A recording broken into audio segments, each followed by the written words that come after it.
matter with the Police Complaints Commissioner for Scotland. Thank you. We now move to the next item of business, which is a debate on motion number 5981 in the name of Alex Salmond on 10 years on from the invasion of Iraq. Members who wish to speak in the debate should press the request to speak button now. And I call on Alex Salmond to speak to move the motion. First Minister, you have 14 minutes. In moving this motion, we should reflect that tomorrow marks the 10th anniversary of the start of the war in Iraq. As we consider today the lessons and implications of the UK Government's decision to take the country into that war, our first thought today should be for the casualties of the conflict. Since March 2003, 179 UK servicemen and women were killed in Iraq. Total Allied losses are close to 5,000, and an estimated 120,000 Iraqi civilians died as a result of the conflict. Estimates of the total casualty list in Iraq are, of course, much higher. Every single one of those losses, as well as those physically and mentally scarred by events in Iraq, is a tragedy, and it's right that we honour the bravery and sacrifice of those who were put in harm's way.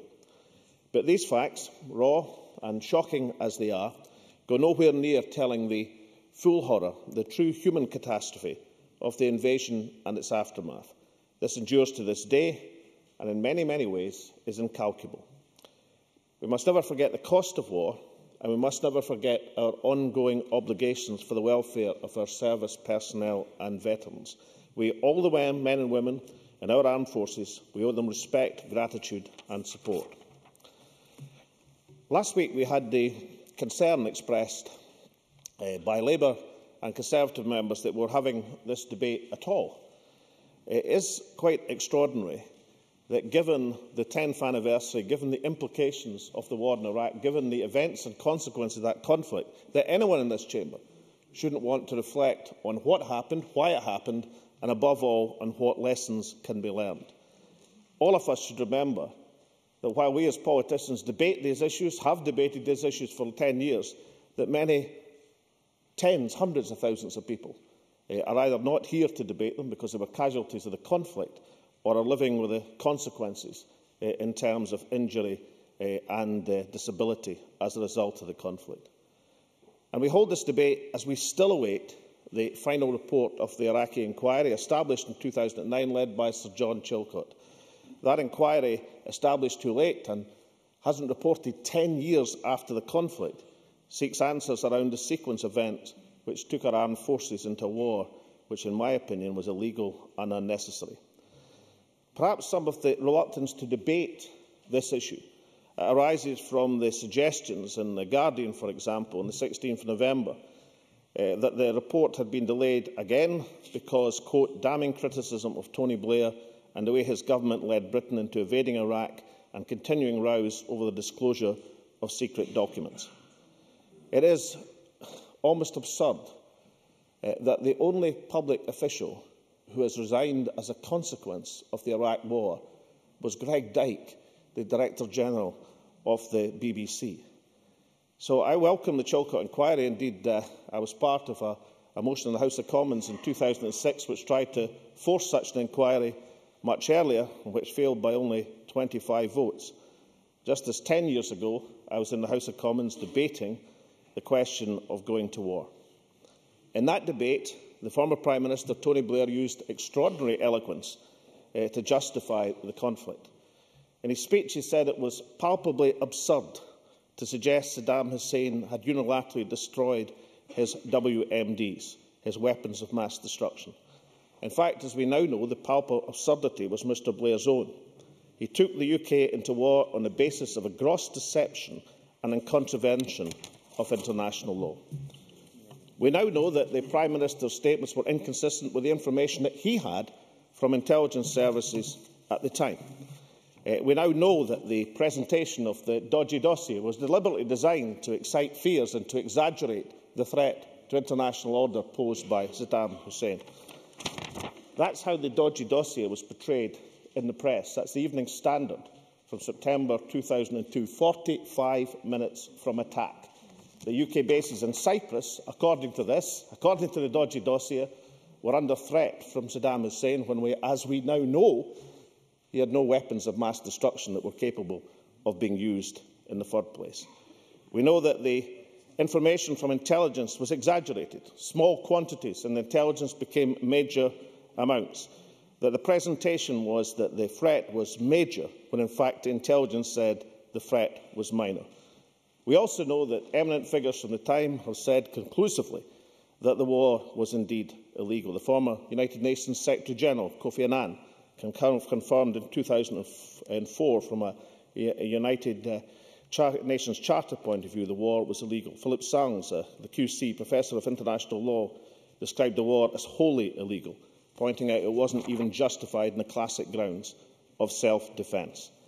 And most damningly of all, as we await the conclusions of the Chilcot inquiry, we now know from the evidence of the United Kingdom ambassador to Washington, who was with the Prime Minister in his conversations with President Bush, that the Prime Minister pre-committed himself, come what may, to stand with President Bush, regardless of what actions were taken.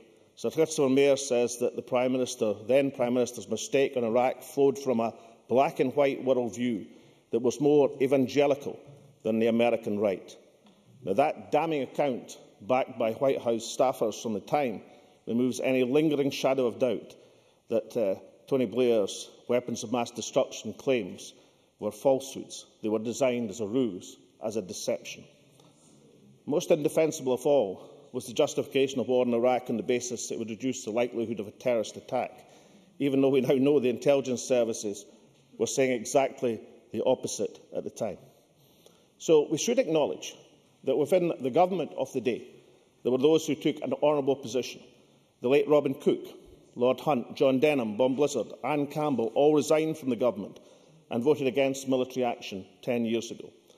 And we should remember that in his personal statement to the House of Commons at that time, the then former Foreign Secretary, Robin Cook, touched on the issue of Iraq's alleged possession of weapons of mass destruction, saying that, quote, Iraq probably has no weapons of mass destruction in the commonly understood sense of the time, namely a credible device capable of being delivered against a strategic target.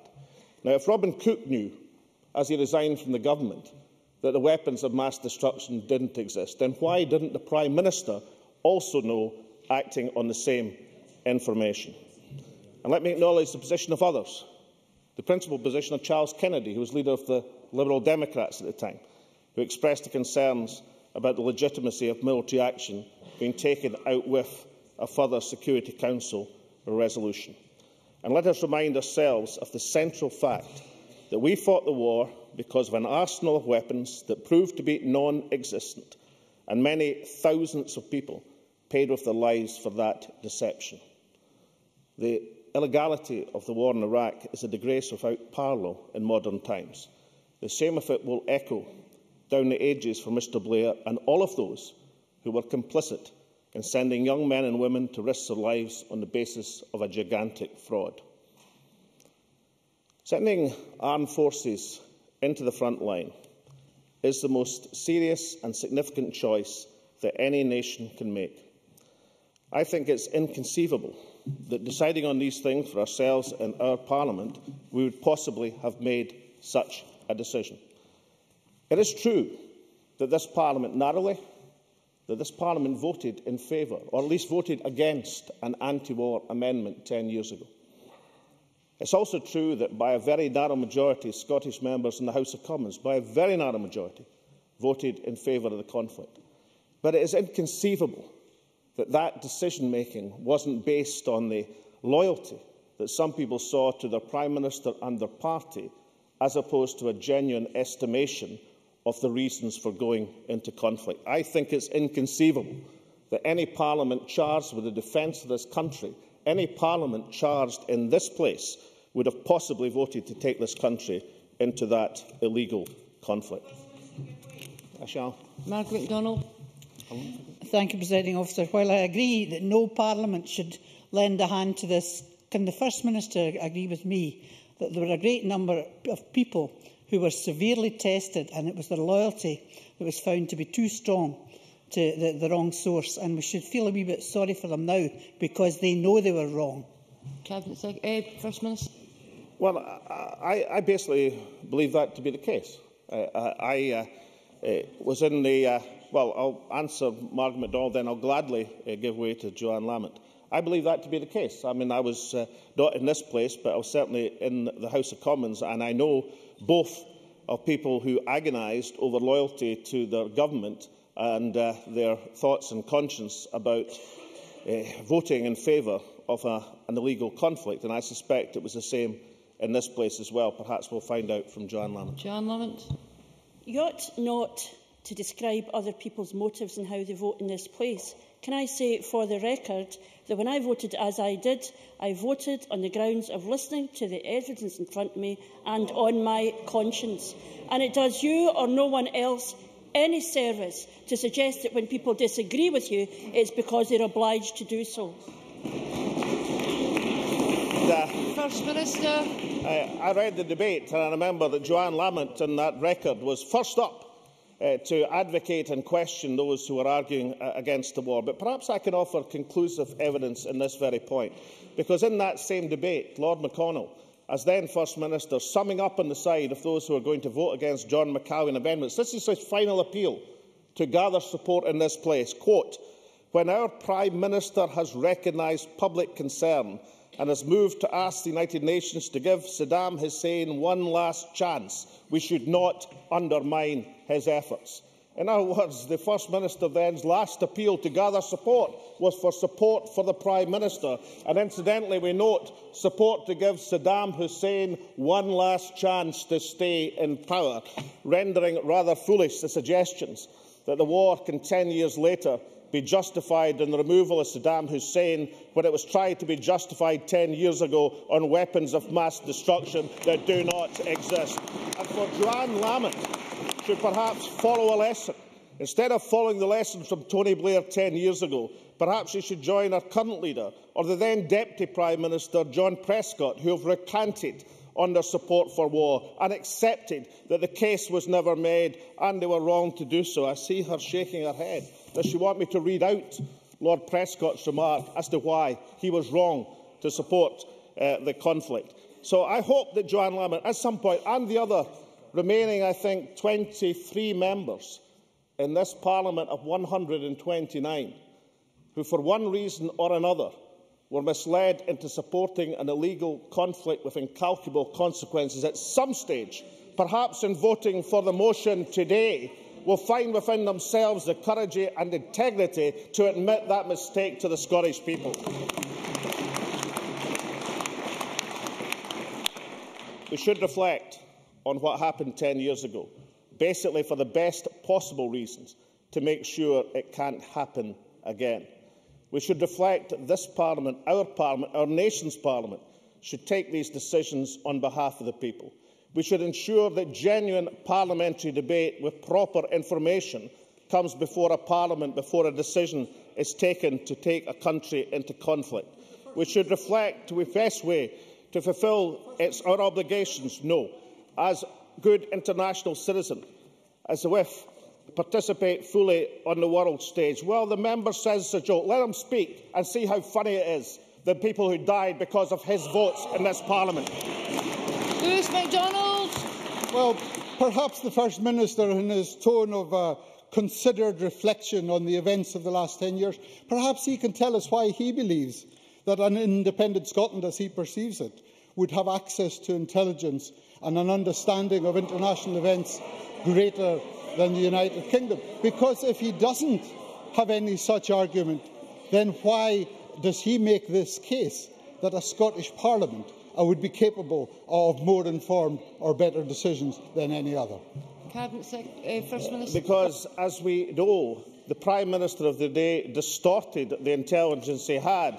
We know it was presented as 45 minutes from attack when no weapons exist. We know that the late Robin Cook knew that weapons of mass destruction didn't exist. And we are not the only Parliament and the only country. He should reflect on the countries who refused to enter that conflict precisely because they had intelligence to the contrary and also they believed in the rule of law and upholding the United Nations, something for which this party once believed but no longer.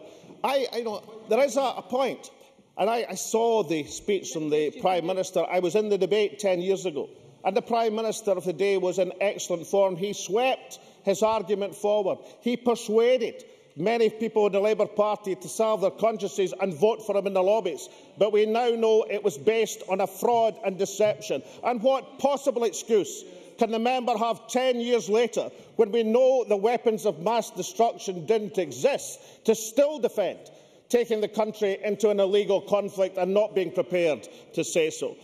You must bring your remarks to a close, First Minister. Has the opportunity to correct the record, to state unequivocally that the Iraq war was wrong, and above all to look forward to the day when the democratic voice of Scotland takes decisions for the Scottish people on these matters, and people can have confidence that this Parliament and this country will uphold the rule of international law.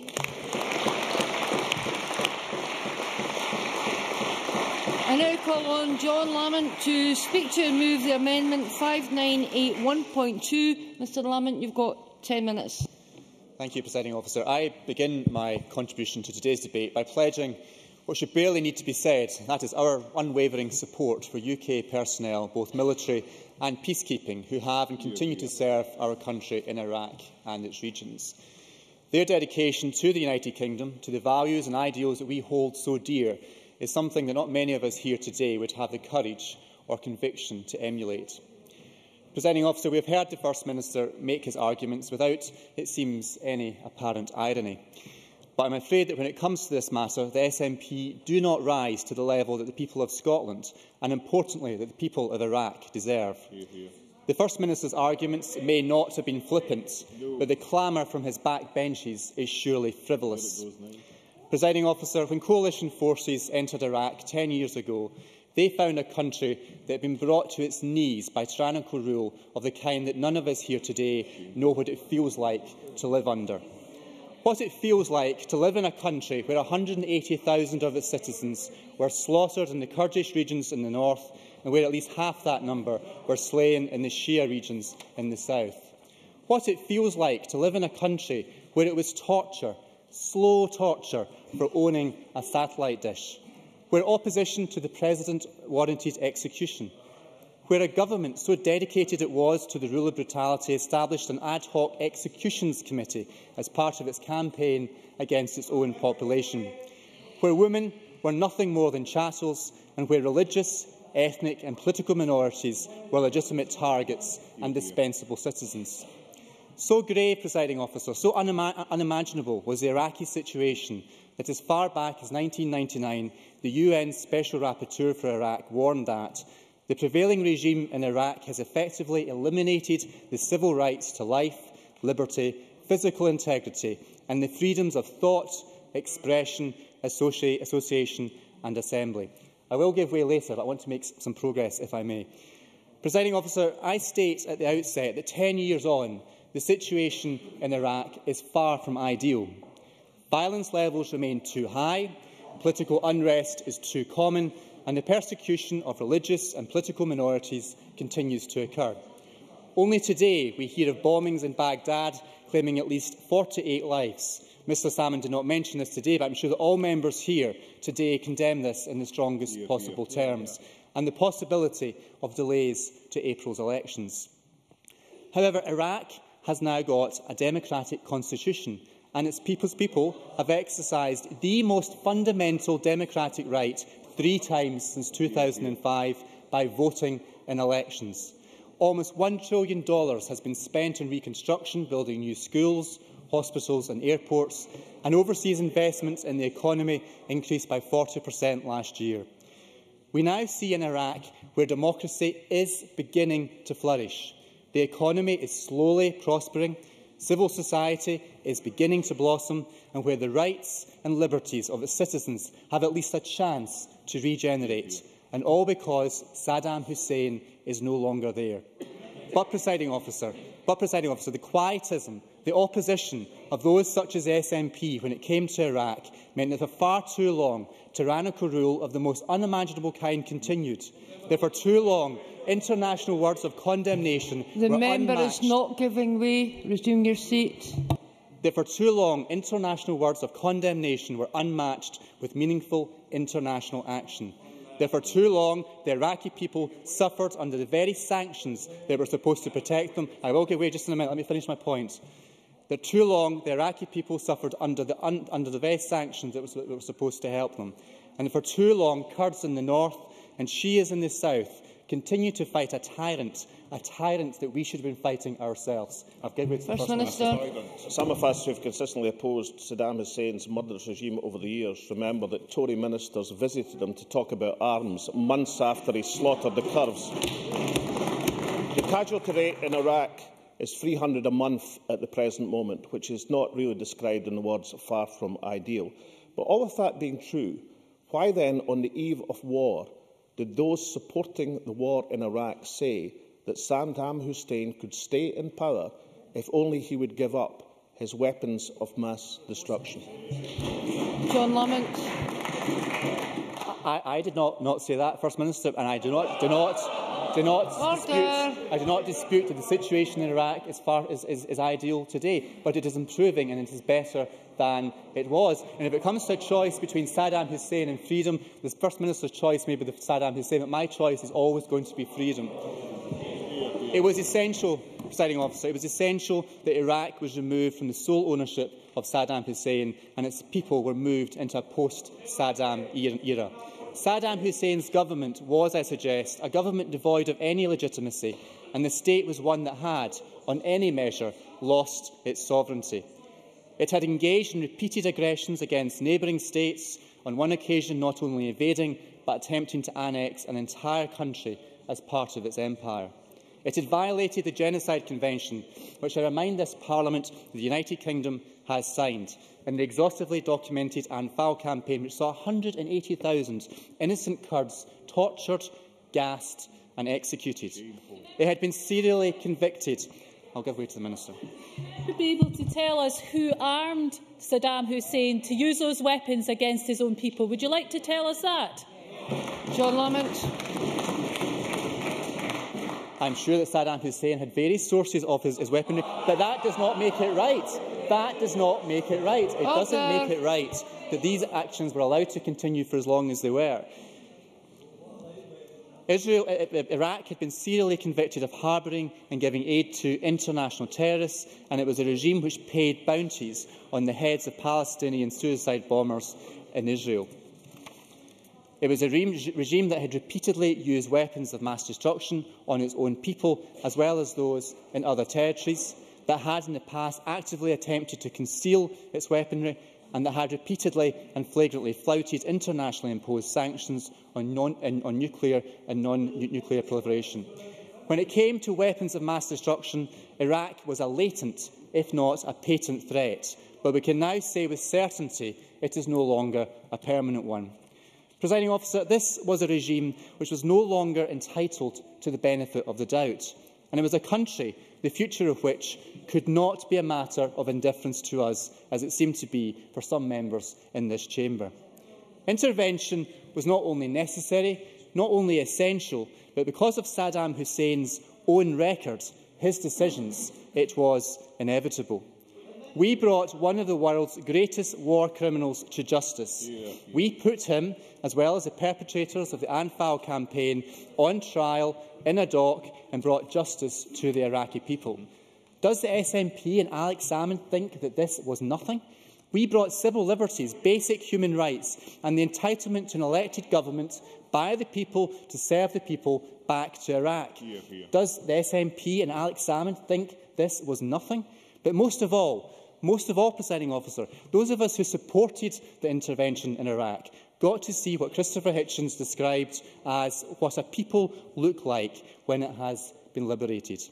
What a people look like when they are allowed to flourish. He said, "There is no experience like that, no experience like the look on the face of a people who are no longer the property of a single-party state." Only yesterday I heard the words of Ali al-Rikabi, a former soldier in the Iraqi army, who said, "What took place in 2003 was a good thing. Iraqis were crying out for anyone to come and help them." Presiding Officer, we came forward. We no longer stood back and watched. We answered the cries from those, such as that former Iraqi soldier, and that is something that we can be proud of. Some may not be so optimistic, Presiding Officer, but as I previously mentioned, what we saw in the years following the Kurdish freedom from life at the mercy of Saddam Hussein, we are beginning to see now slowly and surely elsewhere in Iraq. Presiding Officer, the First Minister has made much of the blunders, the mistakes, the catastrophes that we have seen, that we have made in Iraq since 2003. None of these I deny, and most of which Iraqi citizens know more about than we could ever dare to imagine. But none of these impeach the principle, the fundamental idea that this was a necessary war. It was an inevitable war. But most of all, Presiding Officer, it was a just war. I move the amendment in my name. I now call on Willie Rennie to speak to and move amendment number 5981.1. Mr Rennie, you've got 7 minutes. When the sirens whined, we dived to the floor, struggling with our flak jackets and our helmets. Yet the local politicians carried on as if nothing had happened. Despite the risk, they had become accustomed to the sirens and the missiles. This was repeated over and over again during our 3-day visit on the Commons Defence Committee to Basra, Qazar and Baghdad. Over the course of our visit, over those 3 days, 40 missiles fell within range. Even the green zone within Baghdad was not spared the infringements. We were due to meet the Iraqi president, but his house had been hit that very day. The missiles were a normal daily occurrence. It was a matter of fact. This was in 2007, 4 years after Tony Blair and George Bush made that fateful decision to invade. A few weeks after I visited Baghdad and Iraq, I was at the funeral of Scott Kennedy. Scott Kennedy was a young soldier who died in Iraq. He was blown up by a roadside bomb, and his funeral was in Oakley, in my constituency. The community turned out en masse to show their support for the family. They recognised the difference between an armed force and a government. They recognised the talent and the commitment of their soldiers, but disagreed with the war itself. So the normal occurrence that happens in Iraq every day of the week at that time cost him his life. But not just his life, but thousands, hundreds of thousands of sons, daughters, mothers, fathers, friends, relatives. They all lost their life as well. It wasn't just Scott Kennedy. We felt it in Fife that Scott Kennedy lost his life, but so many others in Iraq that we don't know lost their lives as well. And just today, another 48 people have died and scores have been injured with the bomb attacks in Baghdad. It cost us £1 trillion, but a decade on, the country is still wrought with instability and division. It was based on a false premise. This war was illegal, costly, bloody, and it was just plain wrong.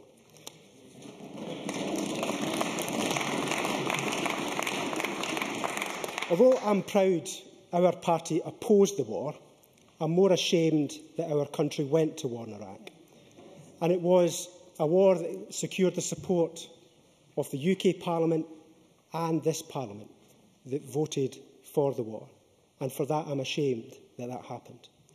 The intervention by the Labour government with the support of the Conservatives, and I have to praise John Lamont for making that contribution today. I disagree with what he says, but I actually commend him for standing up here and saying it, because it needs to be said why the case was made for the Iraq war. People need to hear that. But Tony Blair, back in 1999, he laid out new criteria for what he believed was humanitarian intervention. Those principles were not wrong, he just didn't stick to them. His failure to adhere to those principles damaged the very principles that he proposed, but not just the principles, but as we've heard, the lives too. It's often said that countries, generals and leaders fight the last war rather than the next one. Decisions taken often reflect more the kind of success or failures of previous conflicts rather than the special circumstances of the next. Iraq was affected by the success of Kosovo, Sierra Leone and, to a limited extent at the time, Afghanistan. But failure in Iraq should not preclude future action elsewhere. Those failures should not alter our collective responsibility to support freedom and protect human rights in the world. Doing nothing can be as bad as cavalier adventurism. No war is ever won, it's just some are less bad than others. But always sitting on your hands can be worse than that as well. So what tests would we apply to future military action? This is the real test, and this is, if we're going to have a serious debate, this is what we should focus on now. And I've got 4 simple tests. The first is that, is it legal under international law? Does it command local and regional support? That's important too. Are we confident it's going to alleviate suffering? And finally, and this is often the most controversial one, is the United Nations behind it? Or in the absence of that support, are there reasons to intervene on clear humanitarian grounds? So these are the questions that I think we need to apply now to future conflicts. So if you take Libya, I would say for the limited Special Forces action and airstrikes, we relieved suffering. I think we secured the support of Arab countries surrounding Libya. We also secured a strong mandate from the UN, and it was judged legal action. So I would say it passed the test. I think Mali also, I think we've passed the test there as well. Syria, I would say, is the biggest, not just now. Syria is the biggest test because the United Nations is clearly divided, with Russia standing firmly behind its ally. We've been limited to humanitarian aid. But thousands of people are suffering. Lots of people have died. Many more will die in the future as well. Now, the UK government has agreed, along with many others in the EU, to provide non-lethal equipment to opposition in Syria, but has refused to rule out further support. This is a really difficult test here, because do we stand aside when more people die in Syria?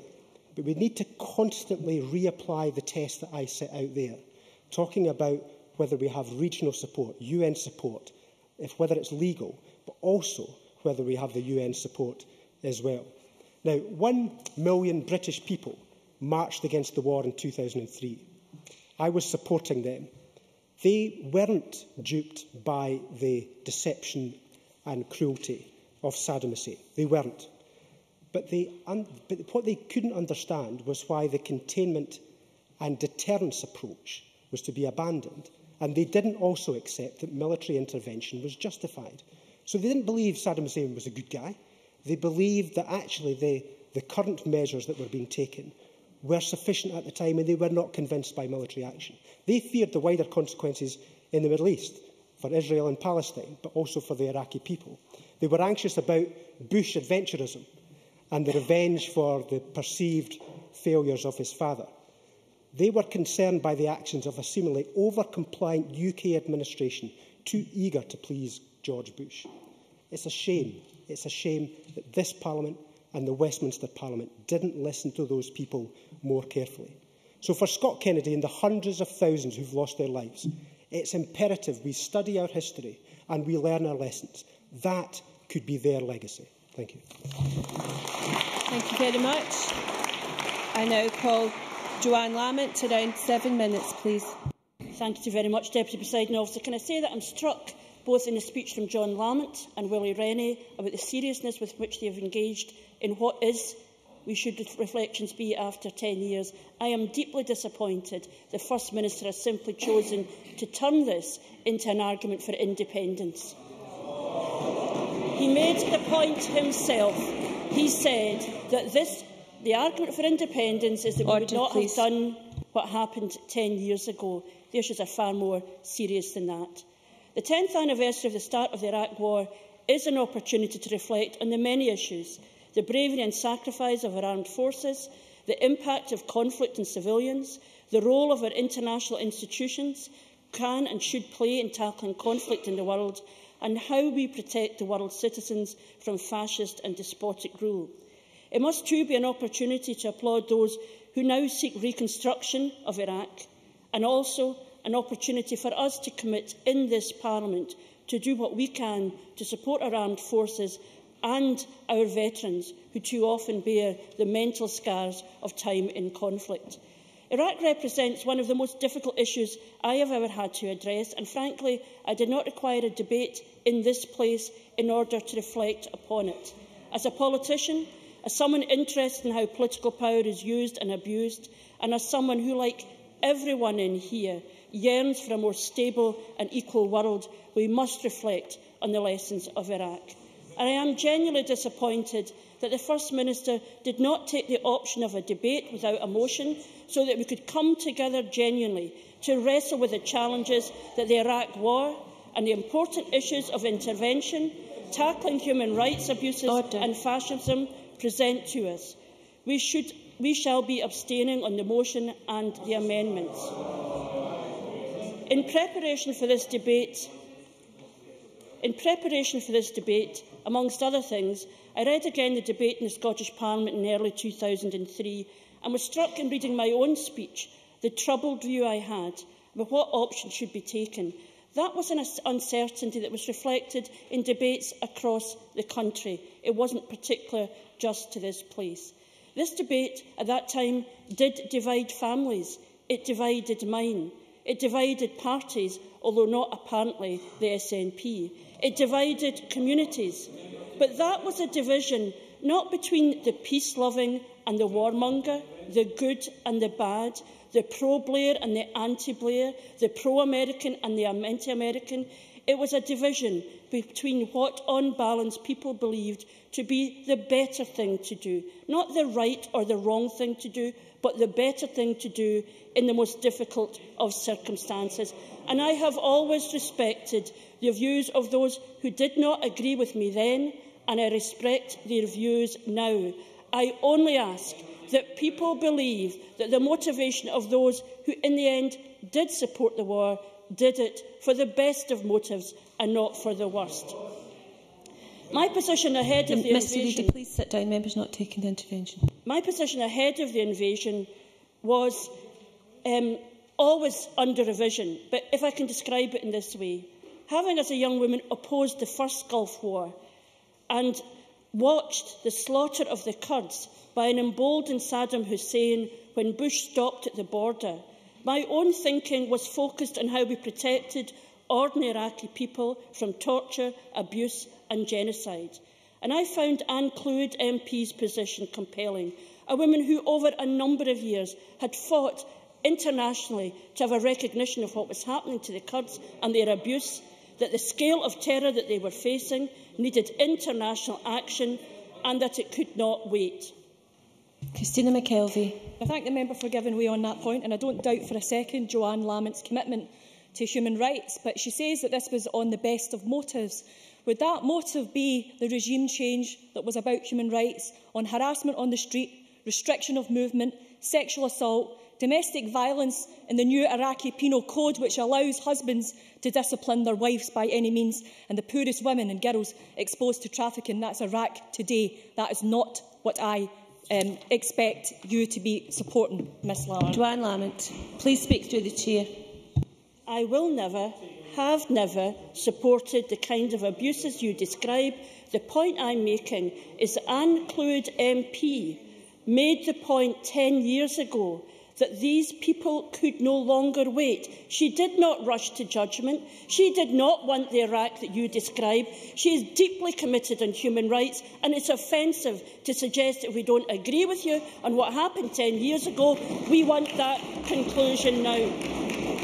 Because the interesting thing was that sanctions were not working for those who said they should wait, and indeed, many of those who opposed intervention also opposed sanctions.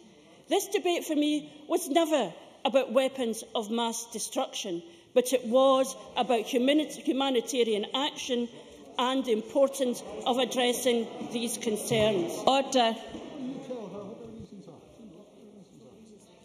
Margot MacDonald. Thank you, Presiding Officer. Very briefly, the reason for opposing sanctions was the fact that children were being denied medical attention and so on. That was the reasons for it. Joanne Lamont. I agree with you. It was a reflection of the obscenity that Saddam Hussein was, that was what he was prepared to do against his own people. I believed that action needed United Nations endorsement, and I was on record, and I am on record as saying that if that should not be forthcoming, I would, if I were in the House of Commons, voted against the war. And yet, if I am absolutely honest, Given that my argument was not based on weapons of mass destruction, but about Saddam Hussein's tyranny and what we did to the people of Iraq after the first Iraq war, that I am still not certain of what I would have done. So in the minute that I have left, if you allow me the permission to make some comment on what I think the lessons are. I am not a pacifist, but I do think we should have a more honest discussion about what war... Order, please. A better understanding of what are the grounds for going to war, and I think Willie Rennie's comments are important. On whatever position we take on Iraq or on any international conflict, it should not ever be shaped by any party's judgment on what its domestic political interests are. The needs of those at the centre of the conflict must be the priority and not how it is read out across international communities. I believe we need to reflect more deeply about the role of the international community in policing human rights abuses. If the argument is that a nation's boundaries cannot be violated, and it was one of the most forcibly argued at the time, what would or should we have done if Hitler had had no territorial ambitions? Ms Lamont, could you come to a conclusion? We do have to ask the questions. What do we say about Kosovo, about Chile, about the Falklands? What do we say now about Syria? And I'll finish on this point because Willie Rennie made it and I think it should be reinforced. How do we ensure that the result of the Iraq war is not that tyrants can rest easy, that the international community will settle for paralysis, because those most powerful of nations will always assess first their own direct interest and retreat from their international responsibilities. If that is the message of the Iraq war, that the international community stands back from its responsibilities to tackle human rights abuse, that will be the worst lesson of all. And I hope in our reflections, 10 years on, that we all understand the seriousness that we all have in tackling these grave issues of protecting the rights and dignities of individuals across the world.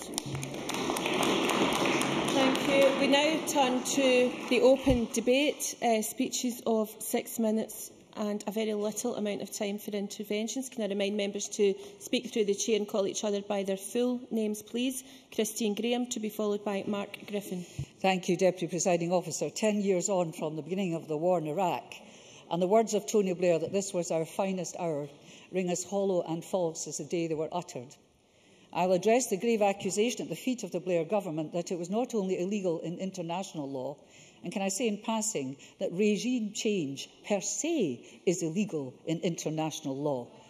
It proceeded on the foundation of flimsy, and we know, Panorama last night, indeed falsified intelligence, that many in the intelligence services across many countries knew this to be the case and said so, and said it to those who mattered.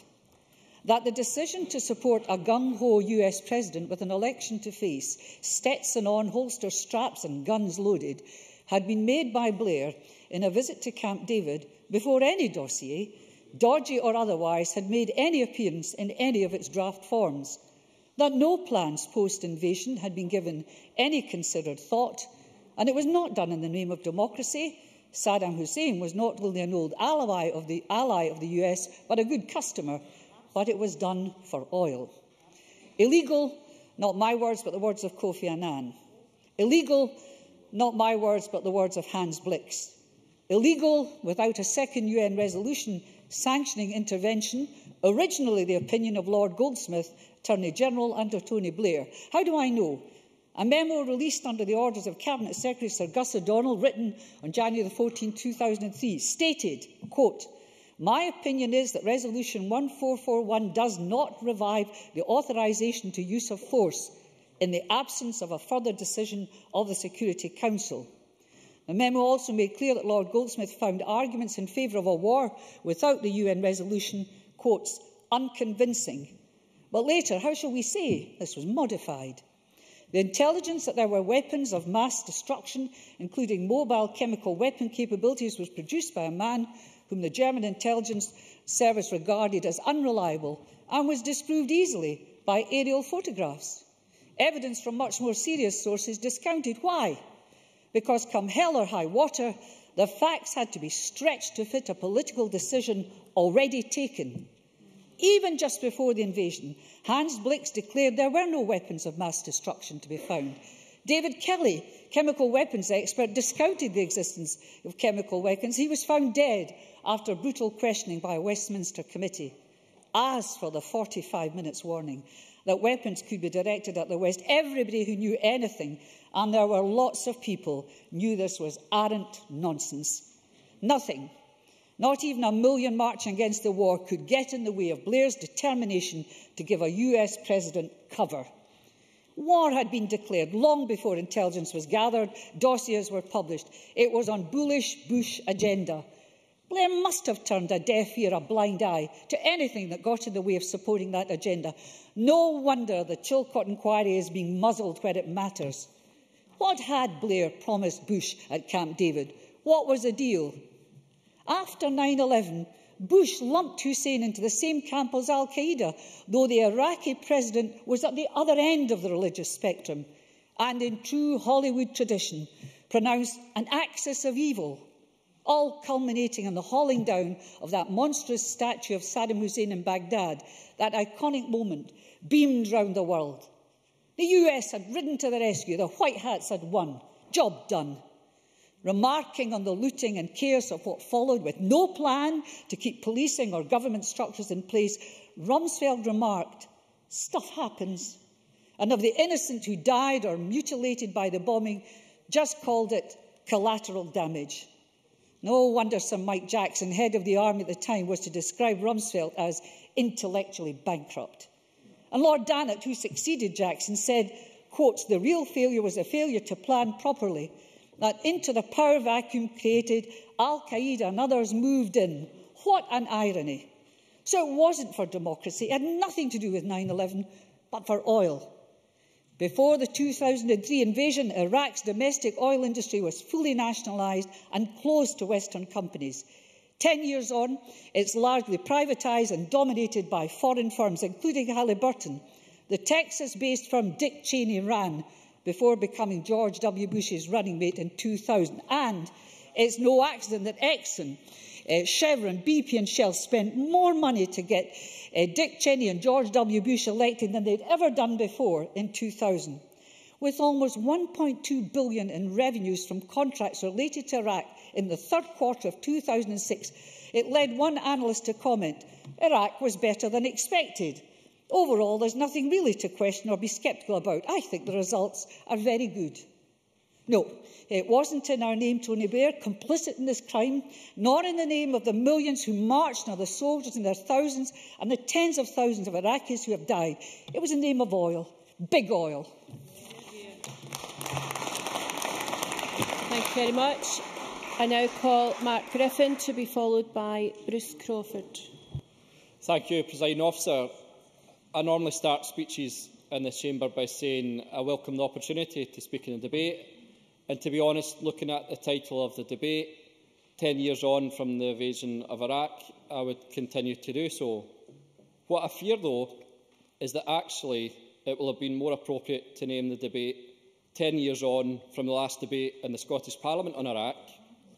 I fear that the purpose of this debate is to allow SNP speakers to rehearse the same arguments that were deployed 10 years ago in this chamber, rerun the vote, rather than actually speak about the situation in Iraq 10 years on.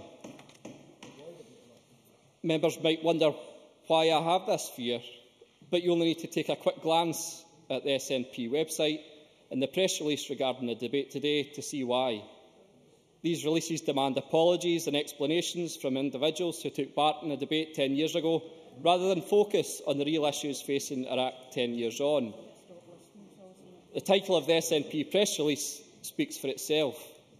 SNP marked 10 years since Holyrood-Iraq debate.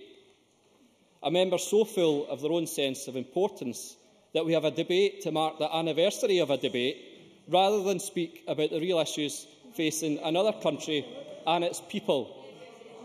I find it unbelievable that on the same day we have a foreign leader speak to us in this Parliament about the positive contribution Scotland has made to our country. If this debate does descend into going over all the same ground again that was discussed 10 years ago,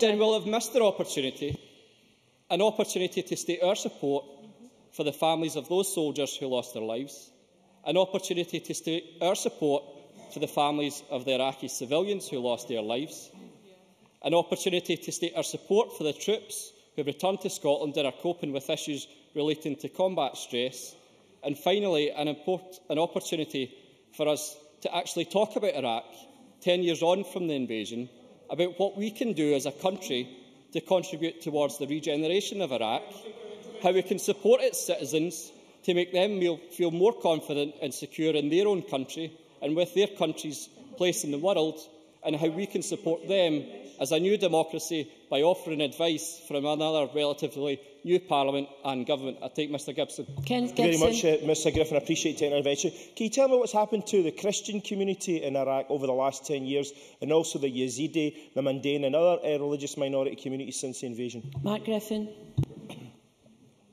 I'm not saying that the situation in Iraq is perfect. It's unacceptable. There has been a sectarian war ongoing, which reached its height in 2006. I'll come on to that as I continue.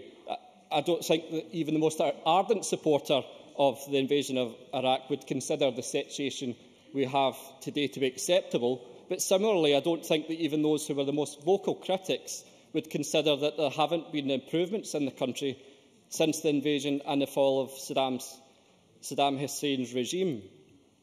There have been improvements, and I think that they have been far from at the pace of change that was promised at the time of the invasion.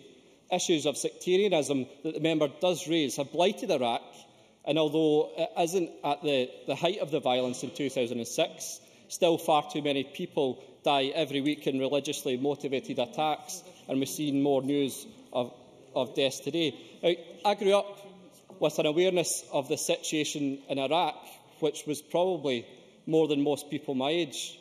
That's because my mum had a childhood friend called May, who was an Iraqi.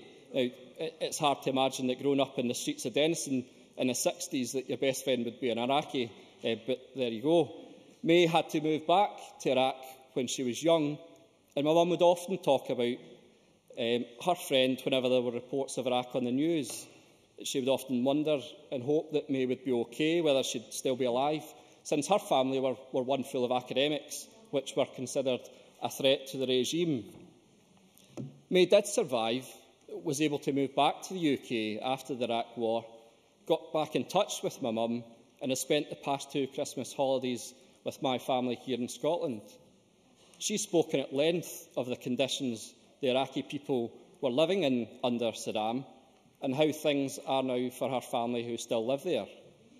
She's spoken about the sectarian violence which plagues the country, the numbers of people living in poverty, the issues with power supplies, issues of access to clean water.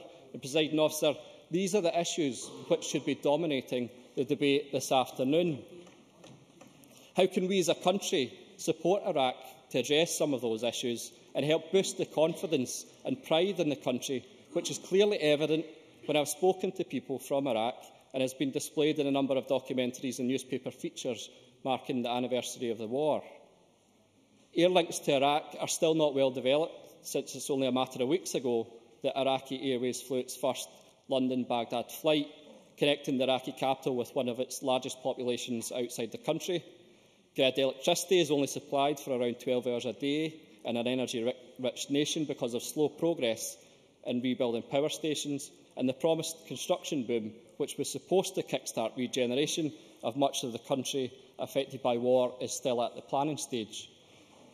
Presiding Officer, security and the situation for Iraqi citizens is clearly not acceptable, but it is improving, and citizens now have access to mobile phones and the internet for the first time, and it's right that we should mention these things.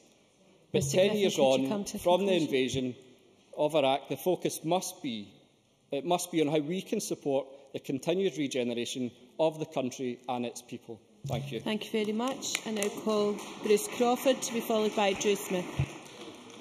Presiding Officer, on the 15th of February 2003 we marched. my son and I marched together with over 100,000 people in Glasgow to declare that the war that was being planned would not be in our name. Millions marched in the rest of these islands and around the world. People marched with family, with friends, with neighbours, and with strangers who would become their friends on a day that was not without hope. We hoped that the people would not be ignored when they said "not in our name" in such vast numbers. Naively, I believed that the Westminster Parliament would say no to an illegal war and thwart the warmongers Blair and Bush. On the 13th of March, as others have said in this Parliament, we debated the prospect of the invasion of Iraq, and there were some notable contributions that day.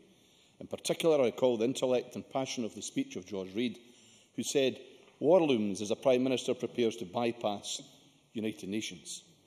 George went on to say, "The war has already claimed its first victim, which is the truth." How prophetic were his words, when later we learned that the rationale for war had been built on a grossly sexed-up dossier regarding the claimed existence of WMD. On Tuesday, the 18th of March, the Westminster Parliament, on the back of a case deliberately fabricated by the Labour government, gave the go-ahead for war. On the 20th of March, the invasion began, and the horror that was to become known as shock and awe unfolded. The TV pictures emanating from Baghdad at the beginning of that horror will stay with me forever. The bright and yellow-orange flashes of missiles and bombs falling in the sure and certain knowledge that innocent people were being killed and maimed. Blair and Bush will never be forgiven for what they unleashed that night and what was to follow. Sami Ramadi, a political refugee from Saddam's regime, wrote a heartfelt piece in a powerful column in The Guardian recently. He said, 10 years on from shock and awe in the 2003 Bush and Blair war, which followed 13 years of murderous sanctions and 35 years of Saddamist dictatorship, my tormented land, once the cradle of civilization, is staring into the abyss. He went on to say, Blair, whom most Iraqis regard as a war criminal, is given VIP treatment by a culpable media. It enrages us to see Build Blair a business empire, capitalising in his role. But while the perpetrators of an illegal war have yet to pay the price, as we've already heard, at least 120,000 people have lost their lives and countless numbers have been maimed physically and psychologically. In that number, as we know, there are included the lives of 179 servicemen and women from these islands who have paid the ultimate price.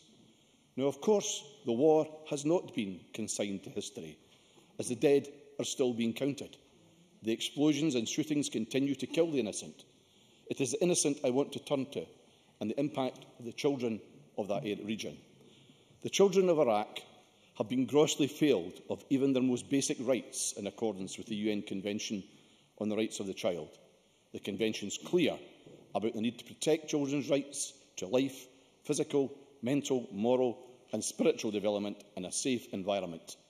But the reality is that children, along with the rest of the population, have been subjected to grave human rights violations.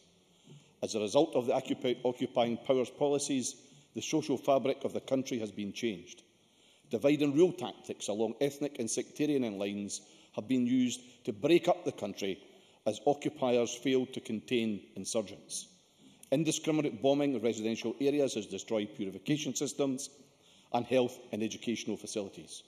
The institutional arrangements that should have protected the social and legal rights of women, youths and children are dysfunctional and unreliable. The consequences of this has left children vulnerable and exposed on so many levels. The killing, maiming, kidnapping, human trafficking, recruitment by armed groups, child labour and deprivation of liberty goes on. The effects of infrastructure destruction, release of toxins into the soil, air and water and contamination from depleted uranium goes on. Increasing levels of cancer, childhood leukemia and birth defects goes on. Around 1.5 million children under the age of 5 are malnourished. The hunger goes on. 25% of victims and landmines and explosive war remnants have been children under 14. The killing and amputations goes on. John Lamont, I know you spoke with sincerity, but that's the reality of Iraq today.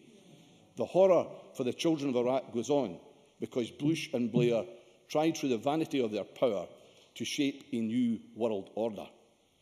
Presiding Officer, in 2003, I'll give the members in his last. John Lamont, very briefly. I thank the member for giving way. He's made much about what is happening today in Iraq, and I fully acknowledge the situation is far from ideal, but he's made no mention of what happened previously under Saddam's horrific government. And is he really saying the choice between where we are today and where we were then, he would choose where we were then as opposed to where we are now? Bruce Crawford. I'd say to John Lamont, John Lamont, you cannot change history. The reason for invasion wasn't Saddam's treatment of his people. It wasn't regime change. It was built on non-existence of weapons of mass destruction. What we're hearing today, and you may hold it sincerely, but I believe is an excuse for what happened, not the actual reason for what happened. But Presiding Officer, in 2003 we marched and said, not in our name, yet Westminster sanctioned an illegal war. Now I've heard others say that it's almost dreadful to mention the word independence in this debate today. Well, I'll tell you, I hold this view sincerely, because I hope and pray that in 2014 Scotland will vote for independence to ensure that never again, when the people say not in our name, their voice will not be ignored. Thank you. Time is now becoming a bit tighter. Drew Smith to be followed by Sandra White. If a week is a long time in politics, then 10 years can sometimes feel like yesterday. Across this chamber, we will all be acutely aware of the division which the decision to invade Iraq caused, and none of us will have difficulty recalling our emotions and our opinions about what happened. All of this is brought into sharp focus by events, I think, in Iraq this morning. The motion talks about the tribute we should pay to all of those who lost their lives in the conflict, and on all sides of the chamber we do that. The number of dead and wounded have been added to today and since the end of UK combat operations, and our thoughts should be with those people, those individuals. Real lives and deaths of people like us should be what we remember today, not justifications or recriminations or the politics particularly of this chamber. Like others, I do have some doubts about the motivation behind this debate, and I'll return to that issue towards the end of the time I have, Presiding Officer. I didn't support the war in Iraq, but I don't believe we should be trading our positions on the events of a decade ago or 25 years ago in Halabja. Here and now, we have responsibilities and opportunities. I think Mark Griffin was right to talk. Yes. Gil Patterson. Responsibilities. You have a man in your party, Tony Blair. Is it not time you took your responsibility and got him out your party? Drew Smith. I mean, I think actually Bruce Crawford put this well when he said that we can't rewrite history. I said that a while to talk about the opportunities and responsibilities that we have now, and I think Mark Griffin was right to talk about the actions that we can take to support the people of Iraq. In this debate, I think that sentiment is the right one, and I would add to it by saying that I also think we need to take the opportunity that we've been given in a debate to think about how we support the veterans of the invasion of Iraq, those who went from our country, not of their own will, but at the command of others. Many of them paid a heavy price, and they, like us, will have a plurality of views about their experience and their contribution. Men and women from every part of Scotland and many from my own city of Glasgow served in Iraq and are now back amongst us. The first Gulf War raised awareness of veterans' issues because of the lack of support which was provided to those who returned. And despite the divisions which ran deep and run deep across Britain on this issue, we are able to unite on the respect and admiration that is due to ex-service men and women. According to Poppy Scotland, there are a number of challenges facing veterans which we in this chamber today can and I think should be focused on. The points that I'm about to make, I was surprised by when I first learnt them, and I'm not in any way highlighting them to make a point about the Scottish Government at all, because I recognise that the work is going on, and I hope the designation of a Veterans Minister brings focus to this. I'm sure that it does. But compared to veterans in England and Wales, veterans living in Scotland are 10% more likely to be homeless, 8% are more likely to suffer from mental health problems, 5% more likely to have financial problems, 5% more likely to be in prison, and 3% more likely to suffer from alcohol problems. None of those things can be about a border, and I don't believe they can be about a difference in the level of care that Scots have or that the Scottish Government has, because these figures demonstrate that whether because of the places and circumstances we recruit from in the first place or for any other reason, the challenge we face in Scotland is greater. Sure, Dr Allen. I thank the member for giving way, and while I am given to understand he intends to abstain on this motion, I wonder if he'd care to refer to it and tell us whether or not he is completely agnostic or not about whether the war was right to go ahead on the premises given for it by the Prime Minister at the time. Drew Smith. Thank you, Presiding Officer. I've said that I was against the war. I genuinely don't feel any need to justify my position about the war in Iraq to the member or anyone else in this chamber. The motion before us is entitled Learning the Lessons of Iraq, and I'm trying to demonstrate something that we could learn and take from it, and something that we have responsibility over. Before the invasion of Iraq, we know that we failed to plan properly for reconstruction. Many things have improved, not least because of the removal of Saddam, but it remains the case that people are continuing to suffer because what happens afterwards was not a big enough part of the consideration when the debate raged here and around the world about what would happen next. What happens afterwards for military personnel is something that we need to mainstream, not just in the run-up to or the aftermath of conflict. Support services for individuals may be required for significant periods of time, and we must maintain capacity to provide help when it is needed. Smaller measures, gestures of respect, are also important. In Glasgow recently, there's been a debate in the Surrey Chambers, I think actually proposed by an SNP member, that veterans, for example, should have concessionary access to public transport as of right. Now, that's a really small effort, but if implemented, it might assist with employability for some of them. But more than that, for all of them, it's just a tiny token of gratitude for service given. On all the issues facing veterans in Scotland today, whether they served in Western Europe, Korea, Afghanistan or Basra in Iraq, as my cousin did, I hope we'll use the 10th anniversary of division over conflict to resolve unity for that which we can do for those amongst us who deserve and should expect our support. I said earlier, President Officer, that I didn't have any illusions about why we're having this debate in this place today, and I think it is the politics of today which are being played out as much as those of the time. But in the few moments I do have left, President Officer, I want to return to the Scottish Government motion before us. I wholeheartedly agree that we should record our tributes to those who paid the costs of Iraq, whether our own countrymen or the people of Iraq. I wanted to speak today in order that my name is recorded in the report in this debate and to raise concerns about those who live around us in Scotland continue to be affected. But my difficulty is really posed by the final clause in the motion, which seems to suggest and dismiss those with whom I disagreed about the need for military action, that they were somehow reckless or feckless in their actions or their motivations. What I do know, and I remember, is that military action in Iraq divided us before it began. It divided us when it was happening. It continues to divide us today. That division beset families, parties, countries, parliaments, and I have to say, Presiding Officer, that retrospective moral certainty or any attempt to exploit that argument for whatever purpose today are ill-judged, if not a folly in themselves. Thank you very much. Sandra White, to be followed by Kevin Stewart. Very much, Presiding Officer, and I would like to firstly take the opportunity to remember those from all sides who lost their lives as a result of the invasion of Iraq. And Drew Smith mentioned the motion. Funny enough, I was just going to draw that to his attention, as the Labour Party said that they will abstain. I think that the point that he made is a good point, but I'd like to draw him to the part that says, in the exact area that he picked up on, the motion says to act as good global citizens rather than engaging in reckless illegal military conflicts with incalculable human and material costs. Now, I can't understand why no one could possibly not vote for that motion, because to me, that's exactly what we're saying here, to act as good global citizens. Now, we're talking about good global citizens, and I think it's rather... Pardon? OK, Hanzala Malik. Thank you very much. I also voted against the war in Iraq.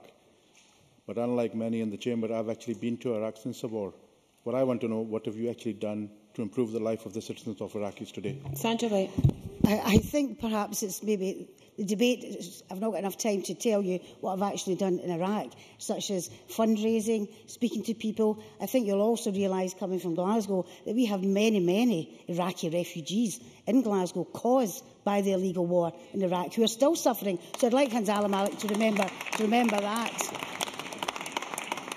I think it's rather ironic when we're talking about this. We're talking about there's Pinochet, there's Saddam Hussein, there's Gaddafi, all dictators. But, you know, to the opposition, I'd like to say this. They were all right when they were your dictators. They were good dictators then. Then all of a sudden, when they changed, they were bad dictators, and we have the illegal war in Iraq. And I think that's something you should actually remember. Now, the illegal war, the dodgy and discredited dossier, I'll let Joanne Lamont. I don't think it helps the debate to say what you've just said. There are many, many people in here and beyond here who fought Pinochet, who fought the Scottish team going to play in Chile, and Scotland has a very proud record in that. And it doesn't help to suggest that somehow other folk in here have less compassion than you do. I never said that, Ms Lamont, but I think it actually beggars belief that you think that you have the right to say what you want to say, and yet because we say that the war was illegal, we don't have that right. I think you should think about that particular one. The legal war, the dodgy and discredited dossier used by Tony Blair to justify the legal war, the accusations of war crimes against Tony Blair and the continuing suffering of the Iraqi people deserve to be debated. And I think it serves us well in this Parliament as a fitting testimony to the maturity of this Parliament. We are actually having this debate today, even though opposition parties didn't want us to have this debate. And I think it's shameful that this debate was trying to be stifled by opposition parties. And the Labour Party can say what they absolutely like, but they didn't, if you just let me finish, please, they didn't even have the courtesy to put forward an amendment. You didn't want to debate this particular debate at all. And I'd like to ask, why is that? Now, to the credit of the Liberal Democrats and Conservatives, they have tabled amendments to this debate, and I really have serious issues with John Lamont's utter refusal to address the issue of legality in his amendment. I do welcome his contribution and the fact he has put it forward, but Joanne Lamont's inability to put forward her party's view, I think is pretty shameful.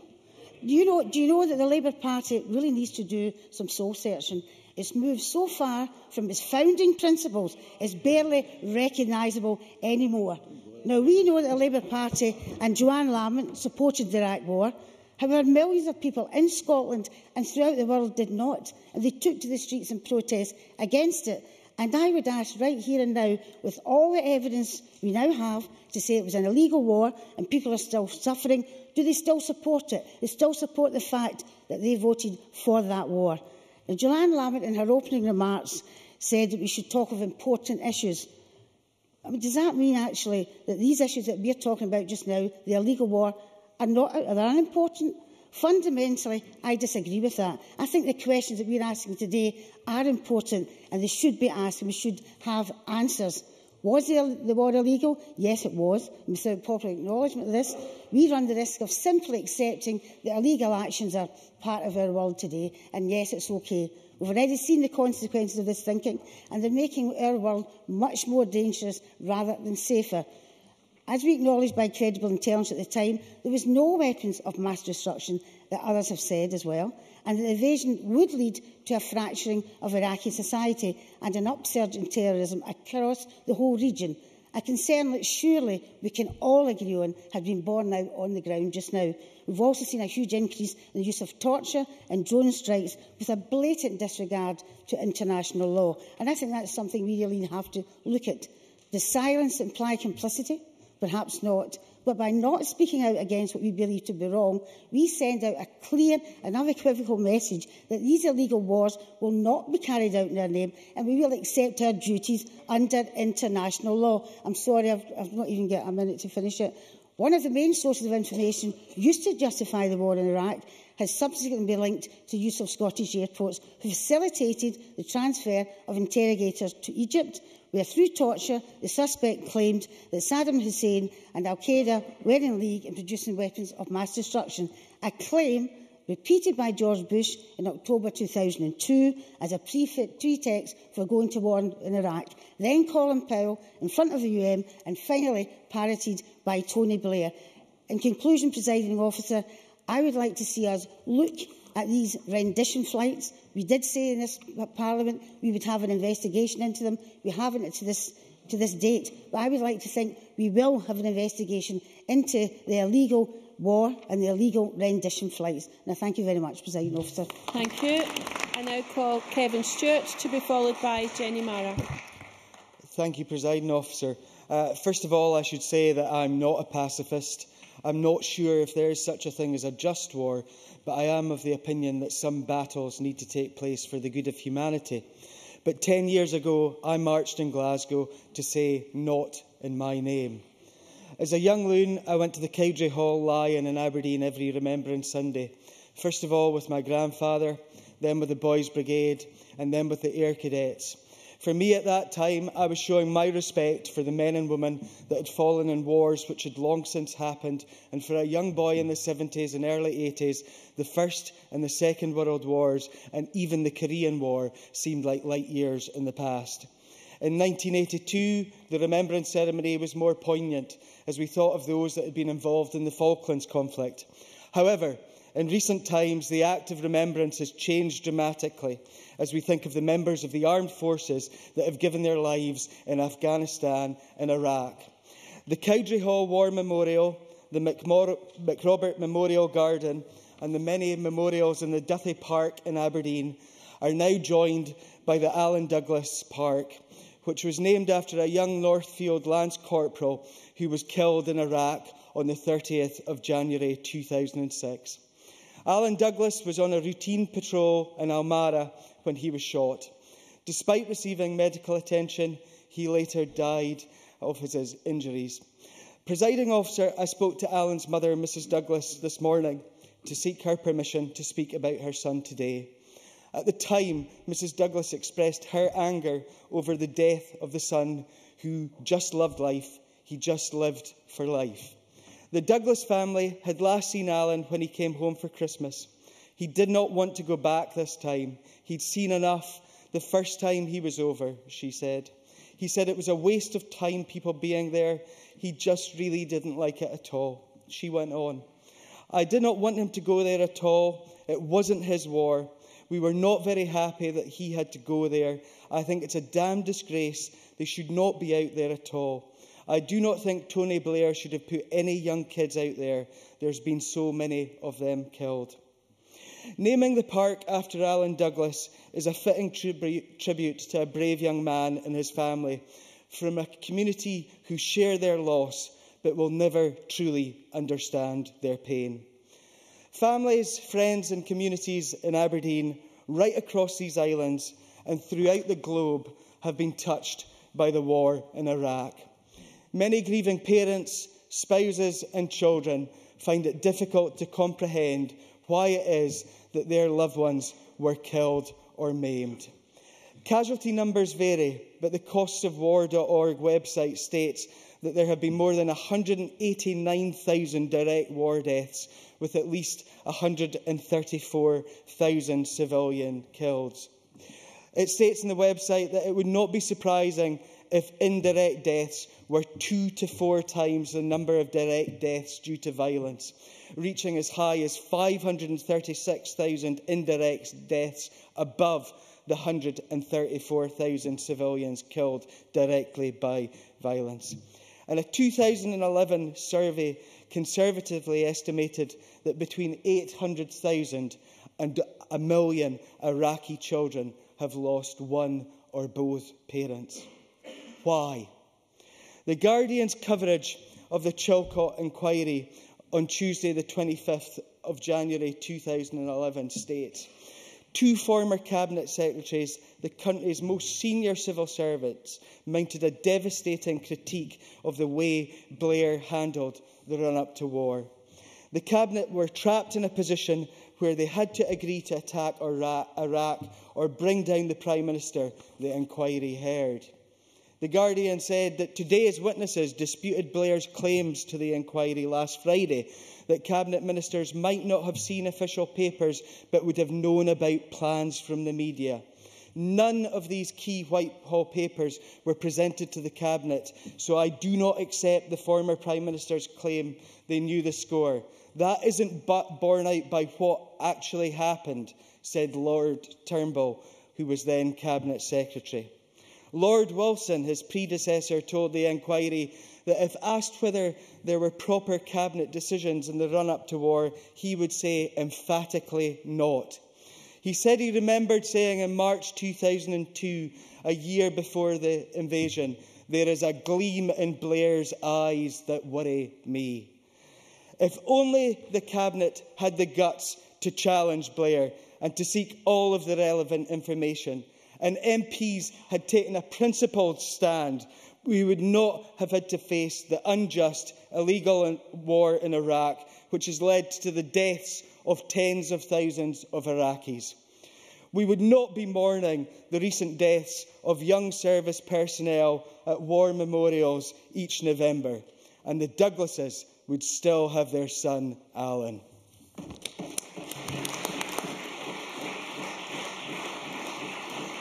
Thank you. I now call Jenny Mara to be followed by Annabel Ewing. On the morning of Saturday 15 February 2003, I travelled from Dundee down to Glasgow and joined in Buchanan Street the thousands-strong march of people making our way to the SECC to protest outside Labour Party conference against the planned invasion of Iraq. Not in my name. And that is why it is with deep regret that I speak in this debate today. Because today sees the SNP take forward their agenda for the Constitution in the names of the men, women and children, Iraqi and military forces who died in that conflict and those of us who marched against it. And that is the shame of today's government's motion. The referendum debate should certainly not be conducted in their names. If an independent Scotland were to be a perfect country with a perfect and uncompromised foreign policy, then that First Minister would be the first, no, that would be the first for any nation on this earth. To give up our influence in the United Kingdom and not take part in hindsight, the right foreign policy decisions we have made in Britain, fighting fascism and our opposition to Vietnam, that is the debate we should have.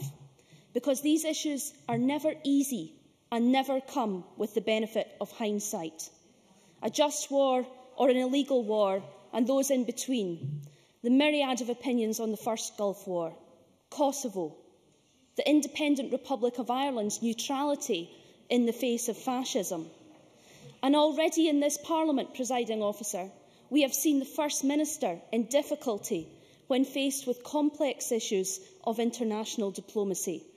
His refusal to welcome the Dalai Lama to Scotland, his unwillingness to raise human rights abuses with the Chinese government on his trade missions.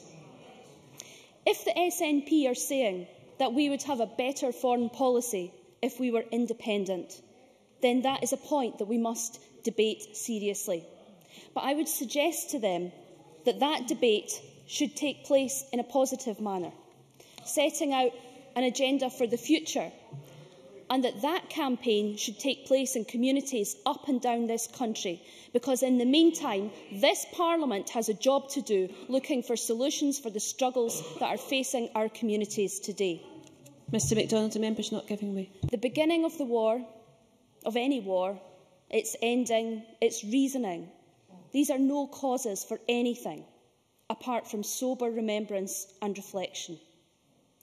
2003 was the time for political anger, arguments and recriminations over Iraq. The time is not now.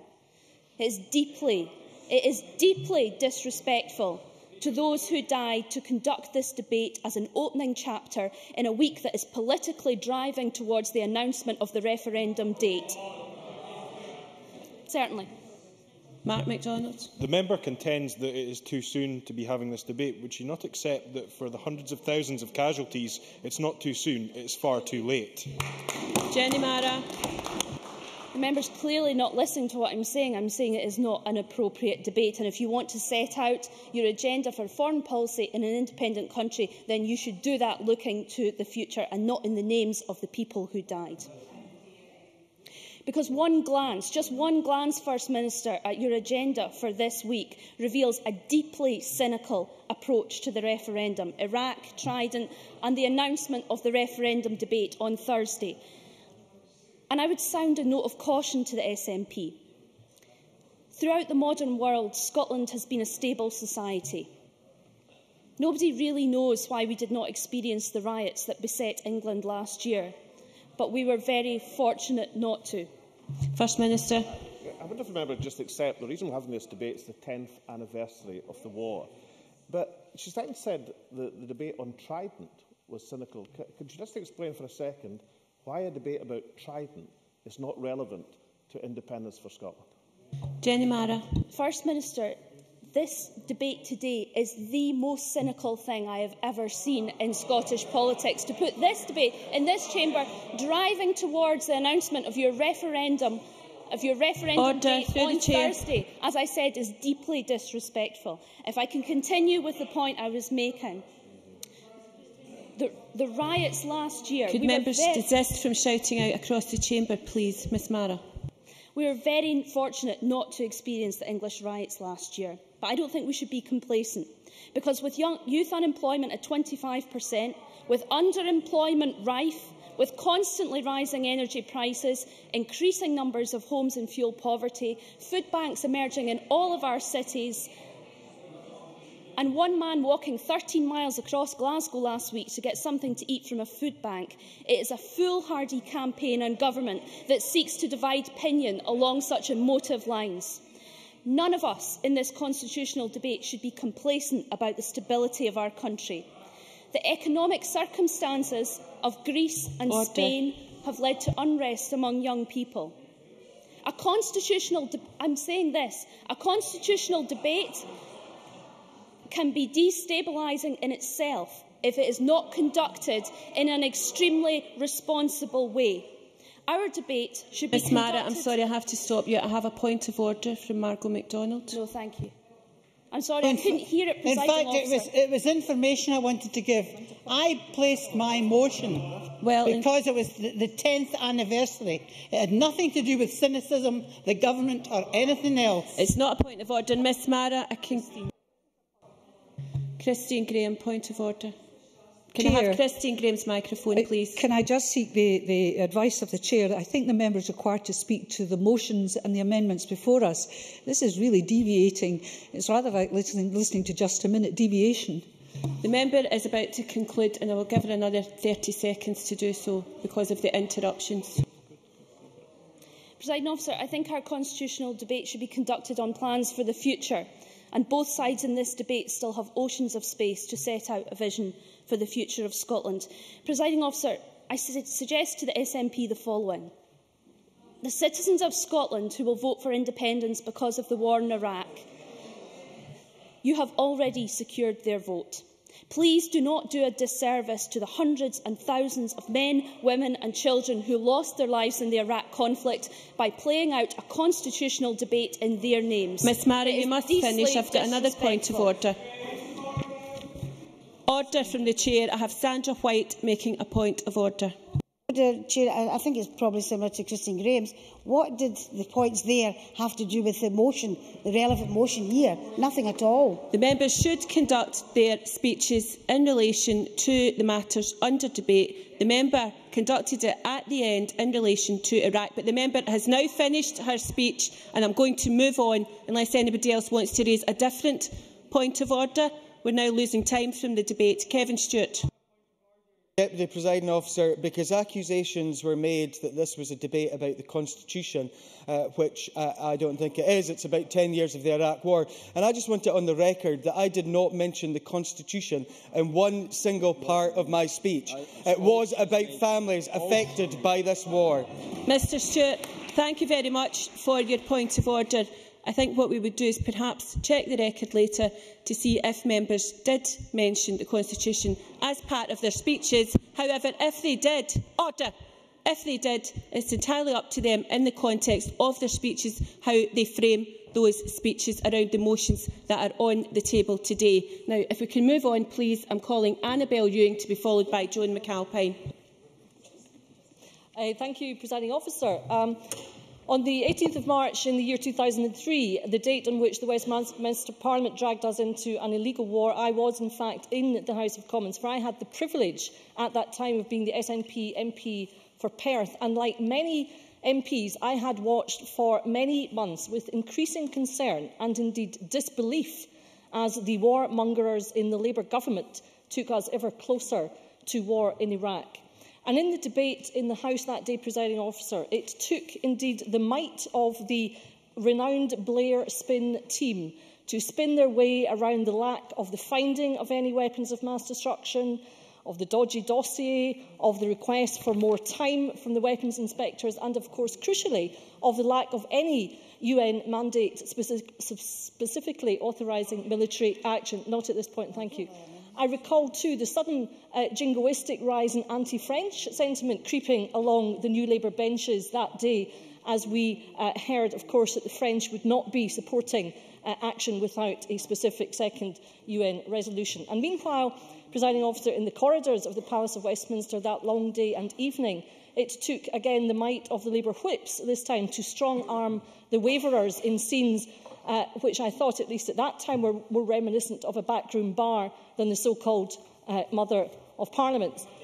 Not at this time, thank you, but in the division lobby, Presiding Officer... The member's not taking intervention. In the division lobby, Presiding Officer, on the other hand, it took simply the supine subservience of the vast majority of Labour MPs supported by the Tories to troop through the eye lobby and to inflict on the world such a monumental foreign policy disaster as was the Iraq war. And shame on them, Presiding Officer, for as we have heard, the cost of that illegal war in Iraq must be seen primarily in terms of the terrible loss of life involved. And I would pay tribute here to our brave soldiers who did their duty and fought with dedication and professionalism in a war that they were directed by their government to participate in. Many did not return, Presiding Officer, and for those who did, many still count the cost to this day. And for their families, and my thoughts are very much with them today, Presiding Officer, it is important to ensure that the sacrifice of these soldiers is never forgotten. And this debate today affords this Parliament the opportunity to remember them as we look to ensure that never again will we in Scotland be dragged into an illegal war based on lies. And I would say to Jenny Mara, further to her extraordinary remarks this afternoon, that it may be she might wish to reflect further later today and examine her own conscience in the way that she sought to drag the families of these brave soldiers into her political machinations. But moving on, Presiding Officer, we were served up with lies by Tony Blair and his Labour ministers, for there were, as we have heard, no weapons of mass destruction.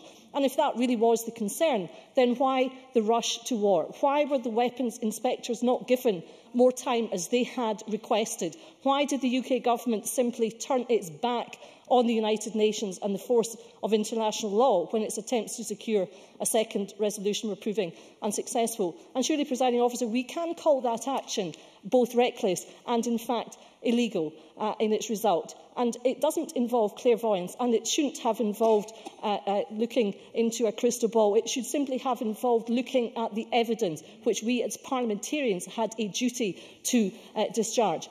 Presiding Officer, in the run-up to the start of the Iraq War 10 years ago, hundreds of thousands of people, as we have heard in Scotland and in London, took to the streets to say "not in my name." But their voices were simply ignored by the Labour Party. And last week, Presiding Officer, we saw the unedifying spectacle of the Labour Party in this Parliament trying to shut down this debate today. And I would ask the question, Presiding Officer, have they learned nothing from history? Do they wish to learn nothing from history? Perhaps rather it is implicit in their denial that they have culpability in the matter. And in conclusion, Presiding Officer, I never ever again want to see my country dragged into an illegal war like Labour's war in Iraq. And let us be very clear, this was Labour's war. It was made possible by the character and the nature and the modus operandi of the Labour Party and its leadership under Tony Blair and, of course, its supine members of Parliament. And could I just say also, as regards the Constitution, which has been mentioned this afternoon, it is entirely proper that we talk about the Constitution in our Parliament and that we talk about it today and any day of the week, because the only way that we can ensure that Scotland will never ever again be dragged into an illegal war by a UK government is to secure the normal powers of an independent country, for it is only with independence that we can participate in the world in our own right and speak with our own voice. It would also ensure, Presiding Officer, that we could choose as a sovereign Parliament whether or not to send our young men and women into conflicts. Surely, Presiding Officer, that is the better path for Scotland. Thank you.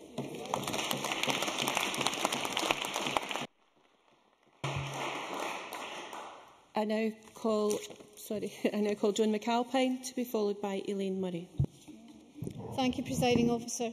In 2003, I was working at the Herald newspaper in Glasgow, and one of my regular jobs as deputy editor was to conduct a picture conference where we chose the best news photographs and placed them in pages of the paper. During the Iraq War, we saw many striking photographs that we couldn't use because they were just too terrible for publication, showing the staring eyes of dead children, scattered body parts, and, of course, dreadful intrusive human anguish. But sometimes you had to risk offending your readers to let them know the true pity of war. And when I saw the heartbreaking photograph of Addis Ababa, aged 12, I knew it must be seen by as many readers as possible. His house and his parents had been destroyed by an American bomb, and a neighbour had pulled him from the conflagration that followed.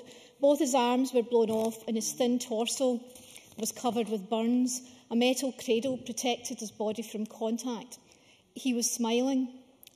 It's often said that Ali Abbas became the face of the war, perhaps because of the Allies' guilt and shame, or maybe because of the publicity. He received the best medical treatment and so survived. And he's now a tall and handsome 21-year-old living in England, and who last year went back to Iraq to marry his childhood sweetheart. It struck me that his personal story carried a parable of sorts about the war. Ali survives, as does his country. He is reconciled to his situation and holds no bitterness against those who so violently tore apart his body and his family. And Iraq today, like Ali, is making the best of things. But that doesn't mend the damage to individuals like Ali and the hundreds of thousands killed, maimed, bereaved and displaced. John Lamont quotes an Iraqi soldier who says that the 2003 invasion was correct. Interviewed last night by ITV, Ali Abbas said that despite the hopeful aspects of his personal story, he wished the invasion had never taken place. He believes the war was wrong, as indeed do most people. The Conservative amendment talks of Saddam's human rights record, which was indeed disgraceful, but has been made clear Saddam's appalling human rights record was not the reason for the invasion. He was told that if he got rid of his weapons of mass destruction, there would be no invasion. The reason for the invasion was the alleged existence of these weapons, which, as we all now know, was a lie. If human rights really was the reason for the invasion, in the interest of consistency, we should have invaded Syria, Egypt, Saudi Arabia and Libya as well. Gaddafi and Saddam were both monsters, but one faced shock and awe and the other received a handshake in the desert. Saudi Arabia has one of the worst human rights records in the world, not least against the 50% of its population who happen to be female. But while Tony Blair invaded Iraq, he dropped an investigation by the Serious Fraud Office into a corrupt arms deal involving Saudi Arabia. Amnesty say that in 2009, the Saudi Air Force used, quote, UK-supplied Tornado fighter bombers in attacks in Yemen, which killed hundreds, possibly thousands of civilians. And things have not improved under the present UK government. David Cameron launched a major push to equip Gulf states with Typhoon fighter jets on a 3-day visit to the region last year. But just last week, the Saudi regime executed 7 men, despite protests from the EU and UN, because it was believed their confessions had been extracted under torture. I think that there were people in 2003 who convinced themselves that human rights justified the invasion and were thinking about the fate of the Kurds and the Shia in the south of Iraq. But I think with hindsight, on their own reflection, I think they should admit that the human rights justification for the invasion was inconsistent, inaccurate and immoral. I have not visited Iraq like some people in the chamber, so I want to conclude by making an observation on human rights in Iraq today by quoting Human Rights Watch 2013 World Report on the country. It says, and I quote, "Human rights conditions in Iraq remain poor, particularly for detainees, journalists, activists and women and girls. Security forces continue to arbitrarily detain and torture detainees, holding some of them outside the custody of the Justice Ministry. The Justice Ministry announced a record number of executions in 2012, but provided little information about the identities of those executed. Iraq security forces continued to respond to peaceful protest with intimidation, threats, violence and arrests of protesters and journalists. Security forces and pro-government non-state actors harassed journalists and media organisations critical of the government, and hundreds of civilians and police were killed in spates of violence, including targeted assassinations amid a political crisis that has dragged on since December 2011. Two wrongs do not make a right, and by resorting to violence, you immediately lose moral authority. And I think that is a point that we should reflect on today. Thank you. Many thanks. I now call on Dr Elaine Murray to be followed by Mark MacDonald. Up to 6 minutes, please. Thank you, Presiding Officer. The First Minister has told us that he has brought this debate to Scottish Parliament in order that we may learn the lessons of the Iraq War. Unfortunately, some, not all, of the contributions from the government benches and some of the attitudes of the government backbenchers do suggest that the Scottish Government's motion is motivated by, in the way that so many of the debates in this chamber are motivated, to denigrate the United Kingdom and to promulgate the case for independence. And Bruce Crawford actually said that at the end of his speech. Now, if that is the purpose of this debate, I too, like Jenny Marr, find it very cynical, very distasteful that the deaths of over, as I mentioned you, yes, briefly. Bruce Crawford. Right, I think I was quite clear in saying that I well respected other views. I hoped others would respect my view, that I sincerely believe that one of the ways we would sort this in the future would be independence. But I did, during the course of my speech, cover significant ground about the impact of the war on the people of Iraq. So I hope you will just correct what you've just said, please. Dr Murray. I mentioned that you spoke about independence, and you're not the only person who has actually used it in that way. And it is distasteful indeed that all that pain, all that suffering in that war could be used as a tool in what I see as the First Minister's increasingly desperate attempts to find a persuasive argument for independence. That is not about the rights or wrongs of the war. That is about how this debate is being used. Now, I know the First Minister will not recall this, Presiding Officer, because he was not a member of this Parliament at the time, but after the debate on the 13th of March 2003, I broke the Labour whip. I am, like Kevin Stewart, I am not a pacifist. I hate war. I believe it should never be anything other than a last resort. And therefore, after much discussion with my colleagues in my local Labour Party and many constituents, I was of the view that there should be another attempt to resolve the crisis through the United Nations, and indeed I voted for an option which I think, if I remember correctly, was proposed by the Liberal Democrats. And of course, because I was a minister at the time, I had already written to the First Minister offering my resignation because of my views. Now, my decision was not universally popular with my constituents. Some thought it was principled, others saw it as self-indulgent and disloyal, particularly as this Parliament did not have responsibility for the decision to evade Margot. Margaret MacDonald. Thank you, Deputy Presiding Officer. Thank you for giving way. While I can most heartily endorse everything that the member has said, can she not also heartily endorse my sentiments and those of Willie Rennie in having an independent point of view on today's motion and not that she alleges the government to have? Dr Murray. I'm sure Margaret MacDonald will accept that I do not believe that she necessarily goes along with all the views of the SNP backbenches, and I'm not trying to attribute anything towards her personally. Can I say this was not peaceful Scotland being dragged to war by the warmongering UK? We write history if we believe that everyone in Scotland opposed the war. Many Scots supported it, especially in the early days after Saddam Hussein was overthrown. Many were proud that UK forces had helped oust from power a dictator who had perpetrated acts of extreme evil against his own people. This month isn't just the 10th anniversary of the Iraq War, it's also the 25th anniversary of the poison gas attack by Saddam Hussein's regime on the Kurdish town of Halabja, where some 5,000 people were killed. And it's also 22 years this month since Iraqi helicopters mowed down Shiites and Kurds after the ceasefire at the end of the first Gulf War had been signed.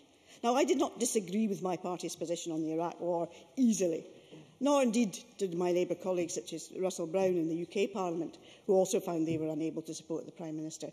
But I believe that the decision to support the invasion was every bit as difficult to take. I watched Panorama's programme last night, and that seemed to suggest that some members of CIA and the MI6 were over-influenced by false information given by people like Curveball. And indeed it was said that Tony Blair misled himself. Now, I think he did. I do not believe that Tony Blair, a father whose eldest child at that time was 19 years old, callously sent out young British service personnel to a conflict where lives were going to be lost, that he would have inflicted that most terrible of tragedies, the loss of your child, on other parents if he hadn't believed he had no other option, I've taken enough, or indeed that the loss of civilian Iraqi lives, which was bound to follow, was of no consequence to him. I disagreed with him. No, I've taken enough. And I still do disagree with his decision to invade without UN approval. But I understand that those who supported it also did so after considerable thought, and because they sincerely believed that that was the right course of action. The history of Iraq since 1917 is one of conflict within the country, with its neighbours and internationally. The war, which commenced 10 years ago, deposed Saddam Hussein's tyrannical regime, but the country still has immense problems, as we've heard, and there are many organisations which are working hard to regenerate the country. The lessons we need to learn at an international level is how best to support those people. And as others have said, there are many of our service personnel who still bear the mental and physical scars of their involvement, and we do need to learn how to offer them the best of support, and indeed the bereaved families, like Kevin Stewart spoke of, whose sons and daughters did not return. And, of course, there will continue to be hard decisions to be made regarding how best to assist those people who are oppressed by tyrants. Perhaps most pressing of all, what are the lessons from Iraq which we learn which could be applied to Syria? But at the end of the day, that is not a decision which is taken in this place. And I do hope, ask you to draw to a close, please. If the decision to take this debate today was a decision about trying to denigrate the United Kingdom or to make an argument for independence, I believe it is actually the SNP who are diminished by this debate, and not the people who either supported or did not support the invasion of Iraq. Many thanks. Now call on Mark MacDonald to be followed by James Kelly. Up to 6 minutes, please. Thank you very much, Presiding Officer. Mine is the first generation able to contemplate the possibility that we may live our entire lives without going to war or sending our children to war. Those are the words of one Tony Blair addressing a NATO summit. How hollow and how ironic those words sound to this day, when many families are missing children from their lives as a result of the decision of Tony Blair to drive forward with the war in Iraq.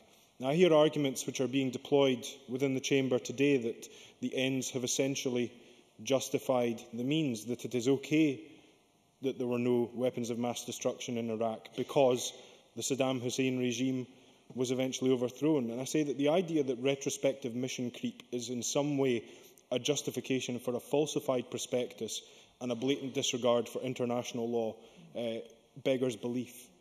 And it will be of cold comfort to those families whose loved ones are no longer with them, those communities who are missing individuals as a result of the war, that they were sent to war on a false premise, but that it's okay because they managed to invent a reason for them to be there and to justify the intervention in the first place. That will give them no comfort, and it should give politicians no comfort either, however sincerely they may hold that view and may hold the belief that somehow the fact that Saddam Hussein was eventually overthrown can justify the lies and the mistruths that were laid before Parliament, that were laid before the country in order to justify the invasion in the first place, that somehow that can be swept aside and we can justify the huge loss of life as a result of a retrospective definition of the reasons for going to war. I don't think that would do anybody any credit, and yes, I will take the intervention. Joanne Lamont. Suggesting that somebody like Anne Clwyd had a retrospective explanation for why she supported the war. If you look at anything that was said by her and people who support issues around the Kurds, it was a very serious and a very difficult issue. You might disagree with it, but it doesn't do you any service to say that it was retrospective and somehow made up to match a desire to go to war. Mark MacDonald. But it was entirely retrospective, because at no point in advance of the invasion of Iraq was the overthrow of the Hussein regime used by those who were propagating the notion of war in Iraq used as a premise for invasion. Indeed, Tony Blair himself made a statement to Parliament on the 25th of February 2003, and in that statement he said, "I detest his regime. I hope most people do. But even now, he could save it by complying with the UN's demand." Tony Blair himself, even up until the date of the invasion, was stating quite clearly that if Saddam Hussein complied with the argument that he should remove weapons which we now know did not exist. Order. which we now know did not exist, Presiding Officer, then it would somehow enable him to keep his despotic regime in power. Now, I have no particular love for the regime that Saddam Hussein presided over, and it would be folly for those who try and suggest that opposition to the war was, by some definition, an endorsement of the regime of Saddam Hussein. That, again, does no credit to those who put forward that argument. And I say to Mr Lamont that, yes, I agree that Iraq should not have had to bear the difficulties of the Hussein regime. But it would also be fair for those politicians whose parties played a role in not just the coming into power of Saddam Hussein, but the retention of power of Saddam Hussein over the years. The international community across the globe bears the burden of the flawed enemy of my enemy is my friend approach to international politics and foreign policy, which dominated the Cold War agenda, where different sides of that particular Cold War propped up despotic regimes, despicable regimes, in order to further their own foreign policy ends. And I say that those who justify international intervention in a nation to enable regime change should remember that that is the reason that Chile ended up with Pinochet. It was through international interference to instigate regime change. So to simply say that somehow it is acceptable to intervene in another nation in order to instigate regime change, I think flies in the face not just of international law, but international precedent as well. And I say to the Labour Party around the juxtaposition on the Constitution, you know, I can stand here and quite rightly say that I believe that a Scotland that is independent would be better placed to take its own foreign policy and defence decisions. But they cannot stand up and say that this is somehow outrageous for us to do this, when at the same time there are Labour politicians such as Dr John Reid who will happily make statements, blasé statements, that an independent Scotland would provide a safe haven for terrorism, and come here and claim moral outrage at us talking about the foreign policy agenda that an independent Scotland might pursue. No, I'm into my final minute, Mr Findlay. But the simple fact is, Presiding Officer, and Kevin Stewart mentioned Alan Douglas from Northfield in Aberdeen, and I too have stood at the Cowdray Hall Memorial in Aberdeen at Remembrance Sunday events. And I am the grandchild of a war veteran. My grandfather fought in World War II, served with the Gordon Highlanders in Burma. So I know the cost that war can bring to individuals, to communities. But too many communities bear the scars of the Iraq conflict. There are too many children without mothers or fathers, too many parents without daughters or sons, too many families, villages, towns and cities that have been ripped asunder by the impacts of war. And I will finish with one final quote from Tony Blair, Presiding Officer. Tony Blair said, "Sometimes it is better to lose and do the right thing than to win and do the wrong thing." If only he'd applied that to the Iraq war, rather than the issue to which he was applying it, which was that he thought the right thing to do was to detain people without trial for 90 days. Were that he had used that same application to the Iraq war, we may not have had such devastating loss of life. Many thanks. Now call on James Kelly, to be followed by Fiona MacLeod. Up to 6 minutes, please. Thank you, Deputy Presiding Officer. I want to start my contribution by paying tribute to those in the armed forces who serve the United Kingdom, not just in Iraq, but in all sorts of wars. There's no doubt that, you know, for those of us who, and that applies to many in the Chamber, for those of us who have not endured armed conflict, we can only imagine how difficult and how terrifying that must be, and our support and admiration goes out to them in whatever conflicts they take place in. I think, following on from that, it is also important that post-conflict they are given appropriate support. I think in recent years we've seen more focus on post-traumatic stress for war veterans as they try and overcome the trauma of war. And I think we do need more support for that, and I support what Drew Smith says in terms of what this Parliament is doing to look at how we help those veterans come to terms and build a more stable life as they leave the armed forces. As others have also said, Iraq remains not a perfect situation today, but we should record our support to those businesses and charities who do work and to try and build a better society in Iraq and to move the community there forward onto a more stable basis. I think in terms of this afternoon's debate, this will not go down as one of the most memorable debates in the Scottish Parliament.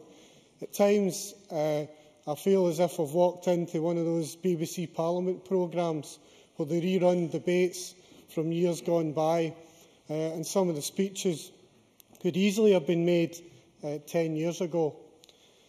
There's no doubt, and I think that some of the contributions have been somewhat simplistic.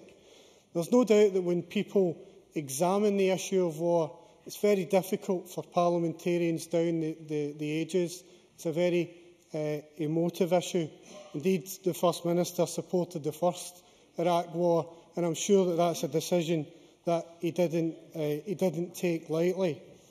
But one of the unfortunate things about the contributions from some of the SNP backbenchers is that what they've done is there are many who have clearly grappled with the Iraq war situation.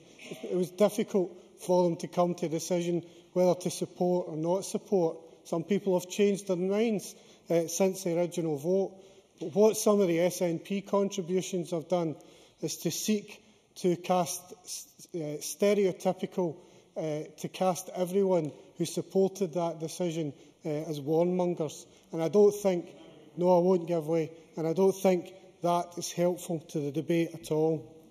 And I think we should be absolutely clear that the political agenda for this debate, it really is all about the media agenda for this week, building towards Thursday and the announcement of the referendum date. And as a Parliament, I won't give way, and as a Parliament, our priorities should not be driven by the SNP media agenda. It should be driven by the people of Scotland.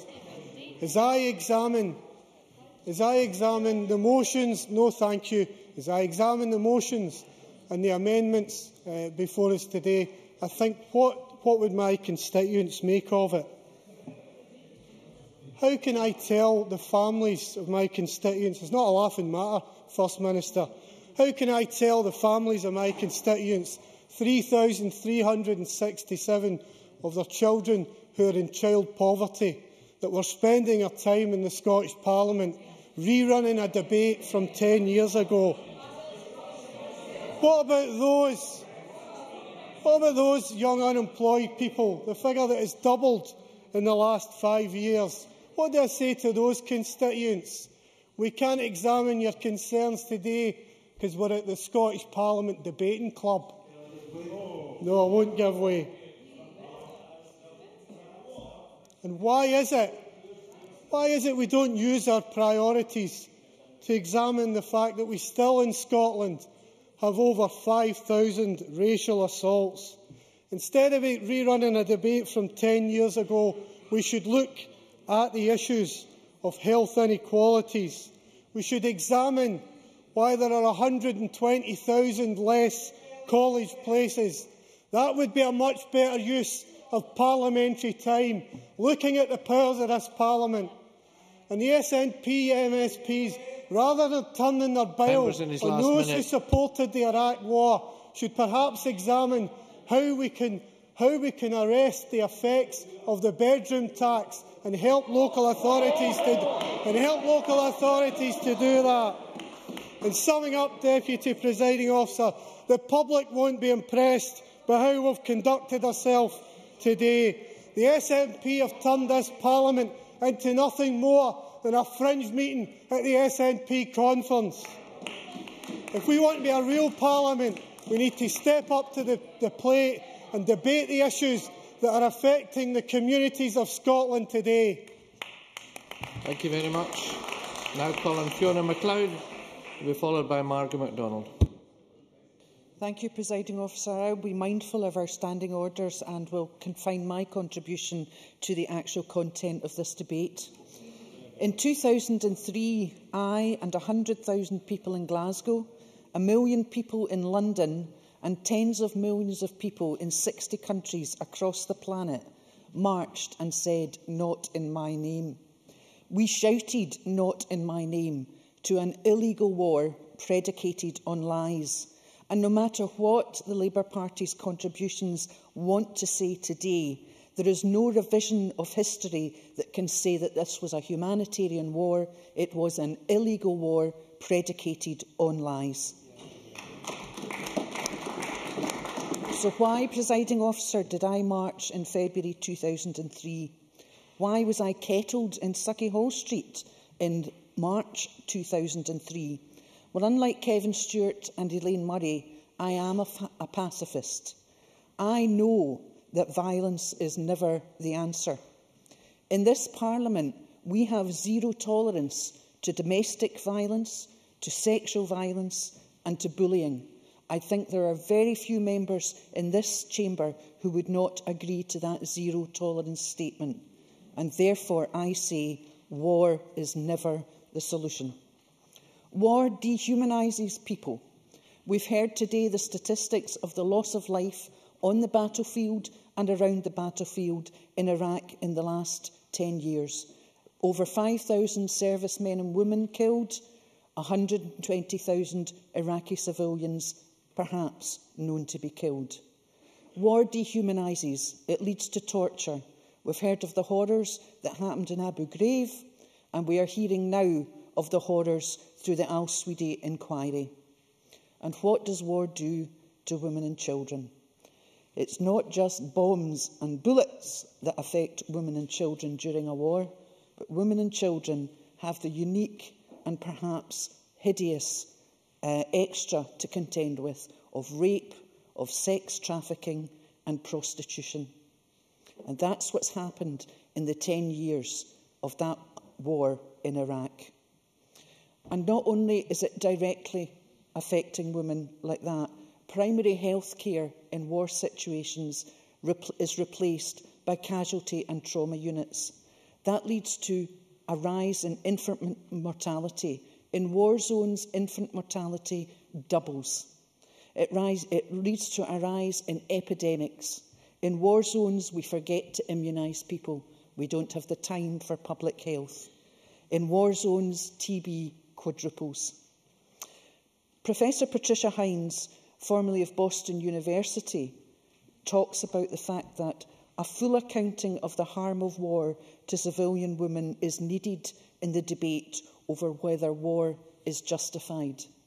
And we've heard the statistics, and we take an average of 150,000 Iraqi civilians possibly killed as a result of this war. But the World Health Organization reckons that 690,000 Iraqis have died as a result of this war, as a result of the fact that we don't have health care in Iraq for the last 10 years that's aimed at the civilian population. No, I really don't think it's appropriate to give way so that the Tory party can perhaps try and revise their standing and their morality in this debate. Last weekend, the Sunday Herald had a two-page spread headlined "The Courage of the Cowards." It was an article calling on the fact that conscientious objectors from World War I should be recognised, perhaps with medals. I would say very clearly, pacifists are not cowards. Pacifists are defenders of human rights, and that is what this debate today in this Parliament is talking about. The fact that 10 years on from an illegal war in Iraq, we are still defending the human rights of people in Iraq.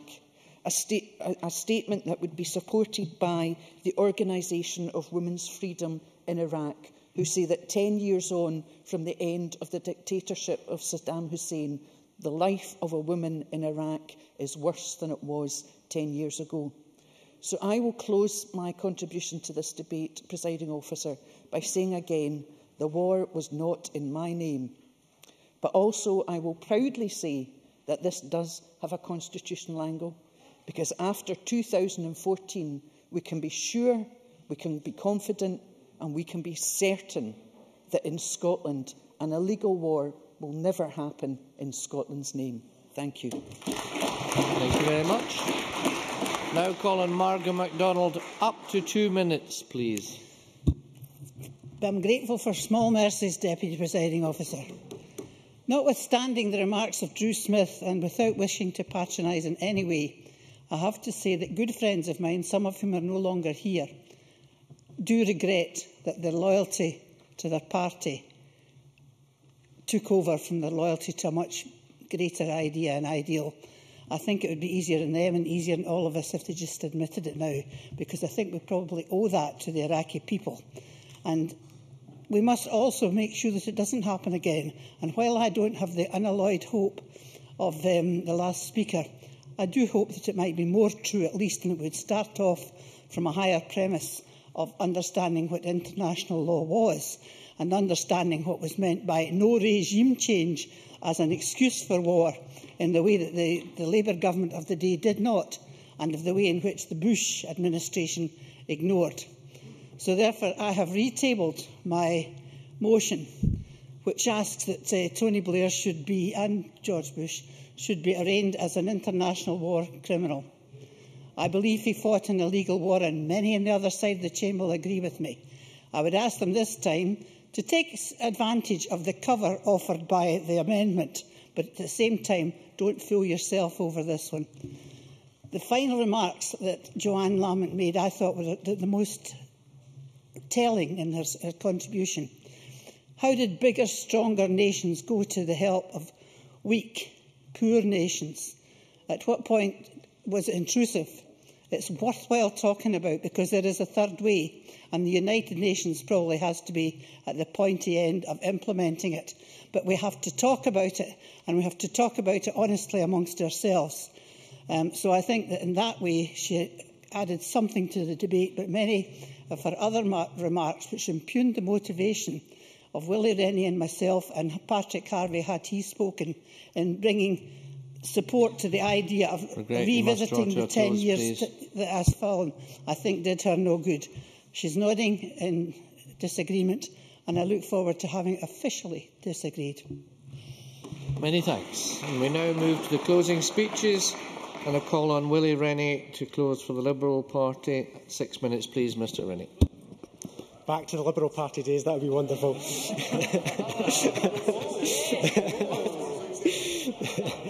I woke up this morning to a radio report, and it was from a BBC reporter who had been in Iraq in the immediate days after the invasion.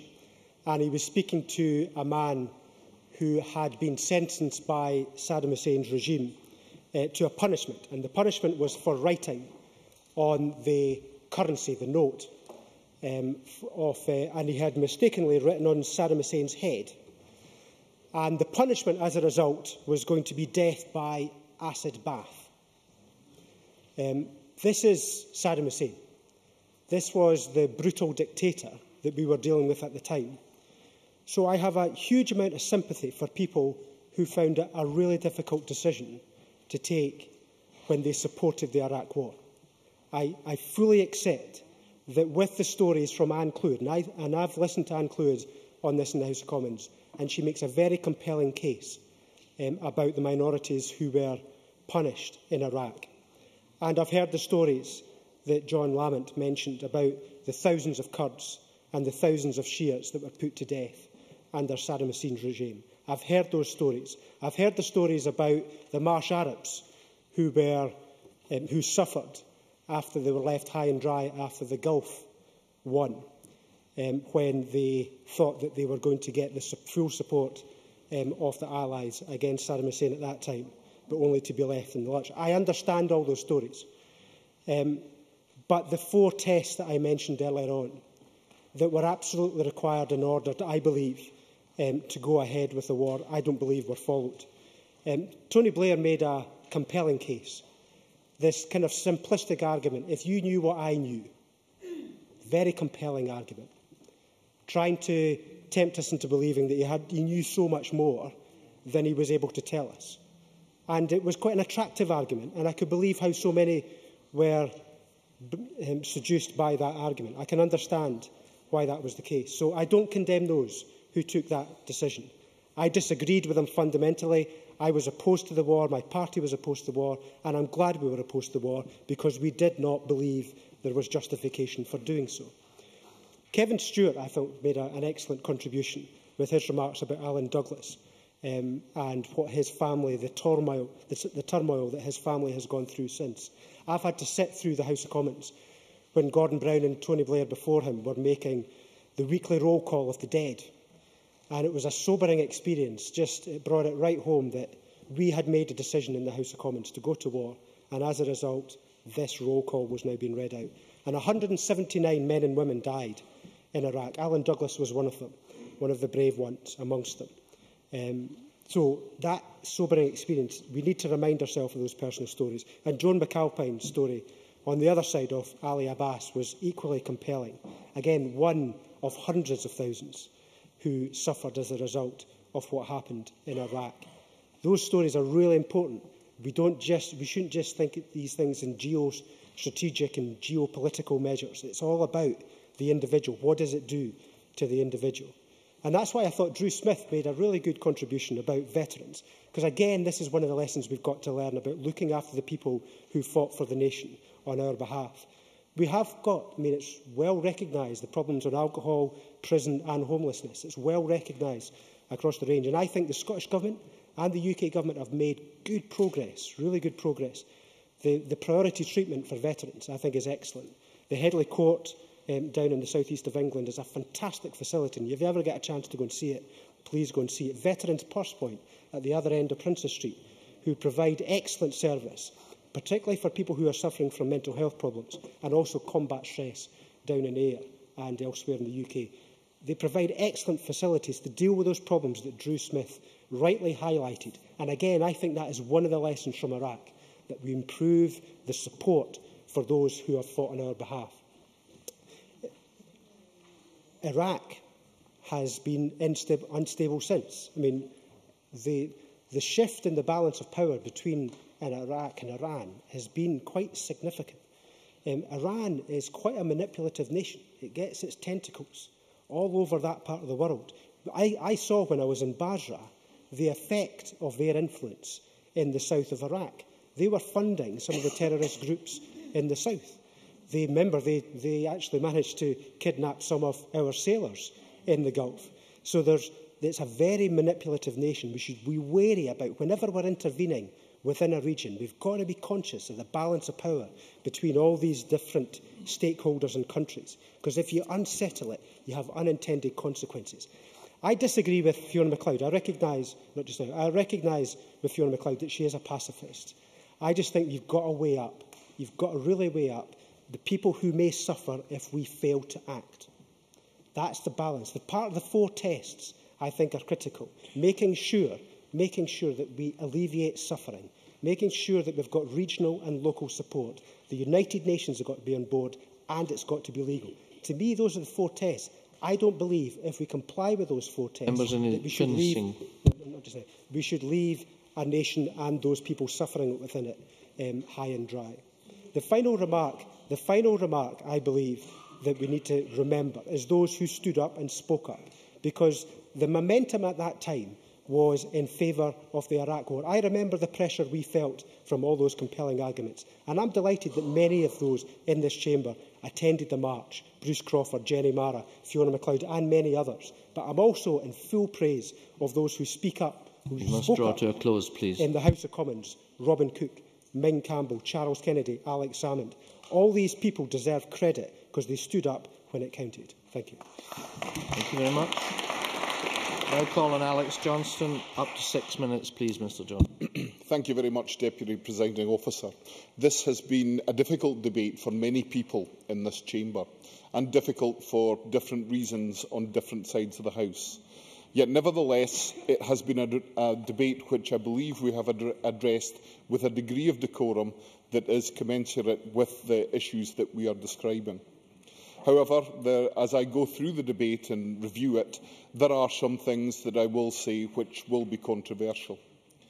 The first thing I need to address is the concern over why we were holding this debate at all. And while I do accept that the 10th anniversary of the Second Gulf War is an appropriate thing for us to remember, and to remember those who were involved in it, there is concern, and it's been expressed by a number of people during the debate, about whether this was in fact simply part of a ploy to build up some announcements later in the week. I think Jenny Mara in particular was treated very badly when she raised this issue during her speech. And the numerous bogus points of order, which were designed, in my view, to try and prevent her from making that point, I think actually undermined some of the integrity that this debate had previously. If we move on and look at the issues that were raised by a number of speakers, the elephant in the room, of course, is Tony Blair and his action while Prime Minister of this country. I am not going to dwell too much on that issue because I know it does cause some particular difficulty for Labour members. But Tony Blair, it appears, did set out to deceive, if perhaps that he was also guilty of deceiving himself. For that reason, I think we have to be very careful how we address that particular aspect of this. There were those who had varying motivations, but to suggest that there was somehow a criminal intent in pursuing this war, I think is something which many who make that accusation need to come up with evidence to support. In fact, the repeated use, no, I'm not taking an intervention, the repeated use by many, including the member who just tried to intervene, of the term illegal war is something that I would wish them to have gone to greater lengths to attempt to define for us today. However, Alex Salmond, the First Minister, opened this debate with no thank you. The First Minister opened this debate by using the opportunity to exercise his extreme talent for 2020 hindsight. It is, of course, the case that if you listen to Alex Salmond and listen to the line he repeats so often, that he told you so, that any criticism would, of course, fall away. Yet, if we look back at what has happened in the past, we only need to look as far back as March 1999 to see that Alex Salmond's judgment in these matters is not always perfect. Since the SNP were spectacularly failed to get it right on the international stage over the NATO intervention in Kosovo, when a bid to stop ethnic cleansing in that country came under significant criticism by Alex Salmond as a member of the House of Commons. In fact, he described that intervention as unpardonable folly and was shown by events to be simply wrong. It is obviously the case that the First Minister is often unable to stop himself from scoring cheap points at the expense of others, and I think that degraded this debate. However, if we look back at the situation that arose during and leading up to the Gulf Wars, we realise that many decisions were made against a background which has not been part of this discussion today. Indeed, the support that was given to Iraq prior to the first Gulf War was very much against a background where that country had to defend itself desperately from a frantic invasion from its neighbour Iran. And it is very difficult for us to take any decisions that are based on a single moment in time without taking into account the context. In fact, that context must be taken into account when we consider the issues of weapons of mass destruction, because while we now know that they did not exist, we also know that they had previously existed in that country, and we know that had the Iraqi government chosen to cooperate with Hans Blix and his weapons inspectors, they could have proved their point. Unfortunately, they were not willing to make that change. However, as I progress towards the end of my remarks, I believe it would be inappropriate for me not to take the opportunity once again to pay tribute on this 10th anniversary to the 179 members of the British Armed Forces and MOD civilians who paid for the Iraq conflict with their lives. However, this anniversary provides us with a chance to look ahead to Iraq's future. Significant challenges remain, and terrorist attacks continue to kill innocent people today, among others. But UK troops based in Iraq have trained over 22,000 policemen and 20,000 Iraqi soldiers between 2004 and 2009. First, as part of building up the 10th Iraqi Army Division in south-eastern Iraq, and after 2007, training the 14th Division in Basra. They've also worked closely with the Iraqi civilian authorities to develop Basra International Airport, which now handles some 4,000 passengers a month. I like to look to the future in this, and I think, having had this debate, we need to take the opportunity to look at our record in Iraq and treat it positively, look to the future and make sure that we use our judgment wisely and our intervention carefully, but we should always consider that opportunity. Thank you. Now call on Lewis MacDonald. Up to 8 minutes, please, Mr MacDonald. Thank you very much. This afternoon, the Scottish Government asked us to talk about Iraq 10 years on, but then they and their party colleagues largely failed to do that, certainly not in terms of what we might do now to make things better. Those from other parties who have moved amendments have done so seriously and constructively, and I welcome that.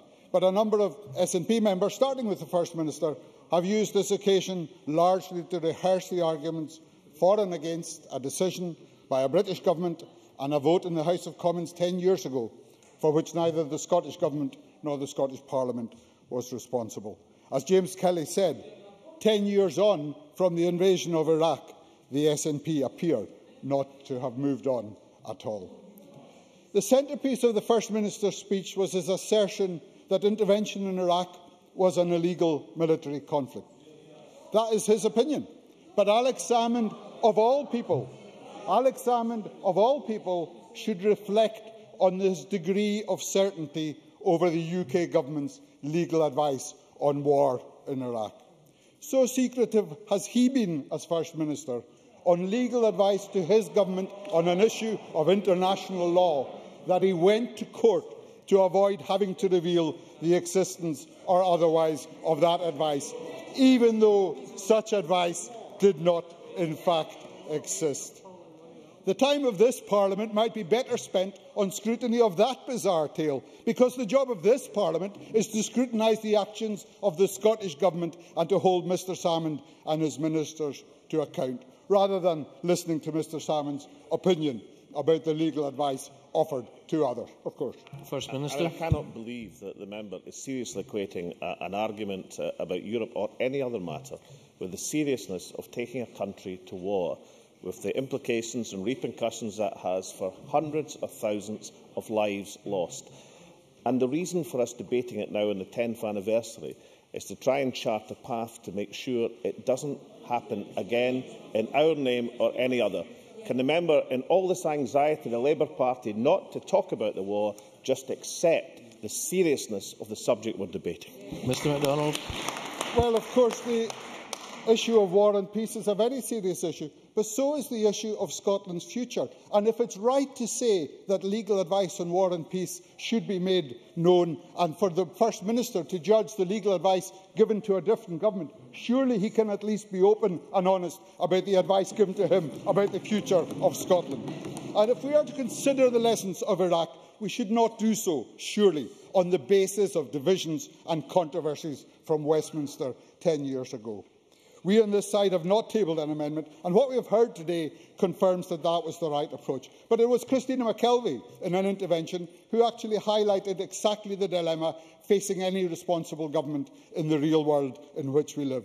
If we free people from tyranny in the Middle East or anywhere else, we cannot guarantee that they will use that freedom to make choices with which we will agree. We have seen that in Iraq under its democratically elected coalition government. We have seen it in Libya since NATO intervention to bring down Gaddafi, and we can see the tensions of free political choices in Egypt too. Christine Graham. Did the member hear the quotes that I had from Lord Dannatt and Sir Michael Jackson, that there was no forward planning about what to do once they toppled that statue? That was the problem. They dismantled the structures, they allowed rioting to take place, and for the crooks to move in. Well, if Christine Graham has asked me to agree that the planning of the occupation of Iraq was inadequate and had very negative effects, it would be impossible to disagree. But the problem with Christine Graham and her colleagues is that, having identified the dilemma that we face in seeking to create a free society where an unfree society existed before, having identified the dilemma, they failed to identify what to do about it. Bruce Crawford, for example, denounced the Saddam regime. He denounced what he called the murderous sanctions which were imposed as an alternative to war, and then he denounced the military intervention to bring it out. He didn't say anything about how the international community should have engaged with Iraq before, in Saddam's era, and even more importantly, he said nothing about how we should engage with Iraq now. And Alex Salmond claimed that an independent Scotland would never make a bad decision on foreign policy. His only defence of that bizarre proposition was that war in Iraq was based on a Prime Minister misleading Parliament, as if such a thing could never happen here. Well, the reality is that the decisions on the Iraq war were intensely difficult decisions in how to deal with a highly dangerous and ruthless dictator who did not hesitate to use illegal weapons in waging an illegal war against Iran, which cost more Muslim lives than any other conflict in modern history, and he did not hesitate to use those illegal weapons in conducting genocidal attacks against his own fellow Iraqis. Those were hugely difficult decisions. The member's not giving way. They divided opinion in the Labour Party. They divided opinion in the country. But it appears that no such divisions troubled the SNP. That might seem quite surprising. There is an SNP member's motion before the Parliament right now commemorating 180,000 Kurdish victims of genocide in Saddam's Iraq in the run-up to the first Gulf War. In a party which seemed to be concerned about the repression of Iraqi Kurds under Saddam and his predecessor, it is surprising that not a single member of that party backed the invasion of Iraq, which brought that repression to an end. And it is also hard to understand why, in all the speeches we have heard today, we haven't heard a single speech from the SNP benches welcoming the fact that that repression has come to an end in the last 10 years. Of course. Neil Finlay. Order. It's good to get someone to give way, Presiding Officer, because none of them would give way when I intervene. Your intervention, please. Mr MacDonald's quite right to highlight there were divisions within my party, our party, and I take no pleasure in saying that I opposed the war, and every day I believe I was proved more right even now than then. But within our party, two of the greatest opponents of the war, most articulate and active opponents, were Tam Dalyell and George Galloway, both of whom would be appalled that the blood of Iraqi children and UK troops were being used in a constitutional debate. Thank you. Mr MacDonald, 1 minute, please. Indeed, and it is surprising, given their apparent interest in the fate of Kurds in Iraq, how little the SNP appear to know about the real progress that has been in Iraqi Kurdistan in the last 10 years. Why are they not interested in the fact that literacy has increased significantly, that infant mortality has fallen, that there are 7 universities in Iraqi Kurdistan where there used to be just one, that there is a regional devolved government in Iraqi Kurdistan where there used to be the tyranny of Saddam in Baghdad. I heard a heckling intervention from the SNP front bench just now, saying, what has this got to do with the war? Well, surely 10 years on from Iraq, the issue is not the war that happened 10 years ago. The issue is the reconstruction of that country and the fate of the people who live there. That is what our Parliament should focus on if we want to talk about Iraq 10 years on at all. Thank you very much. Now call on Minister Keith Brown. You have until 5 o'clock, Minister. Presiding Officer, this is a very important debate, in my view, for two primary reasons, and both of those reasons are alluded to in the motion proposed by the First Minister, which I wish to second, and also to give notice that the Scottish Government will accept the amendment in the name of Willie Rennie. The first reason is to remember, as many members have said, those who died, who were injured, who were traumatised or dispossessed. Like many members in this chamber, I know a number of people who were involved in the Iraq War, Indeed, yesterday I was visited at my surgery by someone who received a TBI, that's a traumatic brain injury, and who struggles daily to ensure the ward doesn't define the rest of his life. And just on the issue raised by Drew Smith, the issue of veteran support, can I say that this government has introduced concessionary travel for veterans, the first government to do that. If he asked Poppy Scotland about the comparative records of the Scottish Government and the UK Government, I think he would find that they were very complimentary about what the Scottish Government has done. And also to come back to Willie Rennie's point, the Scottish Government has given substantial monies, for example £640,000 to Veterans First Point, £1.2 million to combat stress for specialist care, a further £500,000 for outreach care. We have a lot to be proud of in what we've done for veterans in this government. Just to underline that first point, Presiding Officer, we should remember all of those who died in the war. Yes, certainly, I'll give way. Smith. I'm very grateful to the Minister, and I absolutely do welcome and did welcome the remarks that he's repeated today. I think the issue around the concessionary travel was particularly around the subway in Glasgow, and it would be good if he could perhaps engage with SBT on that, about how we could take that forward. It is something that has been taken forward in partnership with the parties. Mr Brown, we'll move to the debate, please. If I can, I have discussed that with SBT. We should remember, I was just going to say, all the service personnel who died from the UK, from the US, from Iraq, all the civilians who died, those who were injured, the families of those who were injured, because they number in the hundreds of thousands. As I say, there are two reasons to discuss this, I believe. First of all, to remember those, and also then to learn the lessons. First of all, to learn the lesson that we have to be absolutely clear and honest about the basis for war when we ask people to accept the case for war. Because it is, as has been said already, it is the gravest decision a government can take. And if anybody doubts that, if you listen to the words of King Croesus, who said that no one would be foolish enough to choose war over peace. In peace, sons bury their fathers, but in war, fathers bury their sons. And if you could listen to Dwight Eisenhower, I hate war as only a soldier who has lived it can, only as one who has seen its brutality, its futility, its stupidity. So what then was the case for war? What was Tony Blair's basis for war? There were three essential elements. First of all, weapons of mass destruction, the 45-minute threat, and of course the associated threat of Al-Qaeda working with Saddam Hussein. We know that MND, weapons of mass destruction, were not there.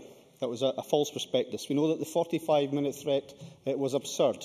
If it applied to anything, it applied, of course, to Saddam's plans to launch a strike on his own troops if they chose to desert. It didn't apply to a threat to the national interests of this country. We also know that the Al-Qaeda threat that was raised was also false. Al-Qaeda and Saddam Hussein were the bitterest of enemies and not working in collusion. So the basis for war against Iraq was a lie. And those aren't my words, those are the words of Joschka Fischer last night on the Panorama programme, the German Foreign Secretary, who knew something of how thin the intelligence was being provided to the UK and US governments. The basis for war against Iraq was a lie. The second lesson, I think, has to be you don't change the basis for going to war after you've gone to war. We've seen some of that today. Tony Blair was very clear in the House of Commons when he said he had never said it was about regime change. Of course, not permitted under the UN Charter to invade another country to effect regime change. He said it was for weapons of mass destruction. We know that if you change the basis on which you went to war, you lose the credibility and the moral authority for having gone to that war in the first place. And that's a crucial lesson for those that supported the decision. And it might interest members of this Parliament to know a senior Labour member of this Parliament said in a previous debate, I don't particularly care that we did not find weapons of mass destruction. Now, what does he think that means to the people who were told who were going to the war to find weapons of mass destruction? But he doesn't even care the fact that that was essentially a lie. And we've heard from John Lamont. Basically, the entire speech by John Lamont was based on the idea of regime change. That wasn't the view of the Conservatives in the House of Commons when they voted to support Tony Blair. Well, it's interesting just to point out exactly what is the Tory position. And that tells me, especially the stance of the Labour Party and some of the members who've spoken today, they've spoken about everything apart from the Iraq war. It tells me that, in my view, the Labour Party is not willing to learn these lessons, that you have to be honest with people before making the gravest decision of all. Well, it's quite clearly the case they were not honest with people. I should say that even those hundreds of thousands of people who perhaps would have supported, were against the war, would have liked to have found weapons of mass destruction, to find that the government hadn't been lying to them, but that wasn't the case. The government had been lying to them, and they lose faith in the integrity of government from that. If I can just make a bit more progress just now, I'll see if I have time left at the end. And I think what we see also is the absence of any contrition from the Labour Party today, which I believe is a certain sign that they are not fit to be in a position to take such life and death decisions. If they're even... Well, can I just go back to the point of consistency? I understand from what Joanne Lamont said that she would have opposed the second Gulf War if she had voted in London, but she supported it here. She didn't support the first Gulf War, even though that was backed by a United Nations mandate and was the result of a country invading another country. And also that she did not support the idea it was about weapons of mass destruction. It's very hard to see the logic or indeed any principle in those positions. They can't be reconciled with each other. And if the reasons that are given for war are built on... Certainly. John Lamont. Yes, what you do is you go back and look at what I said. I explained that what happened in the first Gulf War informed my view of what we should be doing in the second Gulf War, because we abandoned people. And indeed, there will have been people in this chamber who condemned George Bush for not continuing and said actually should have done that at a later stage. It does no service to anyone to imagine this was a simple decision on either side. I ask you simply to reflect that what I told you in the chamber was genuinely my position. We find out things now that we didn't know then, and that is the truth. Minister. Well, I think the record will show. The record will show exactly what integrity and consistency there was in the justifications given by Joanne Lamont. But if the reasons that are given for war are falsehoods, and the process, as conceded last night by Richard Dearlove, UK Security Services, said that the intelligence and the facts were fixed around the policy, not the other way around. The intelligence and facts were fixed around the policy. Then there could be no chance that there's a legal basis for the war.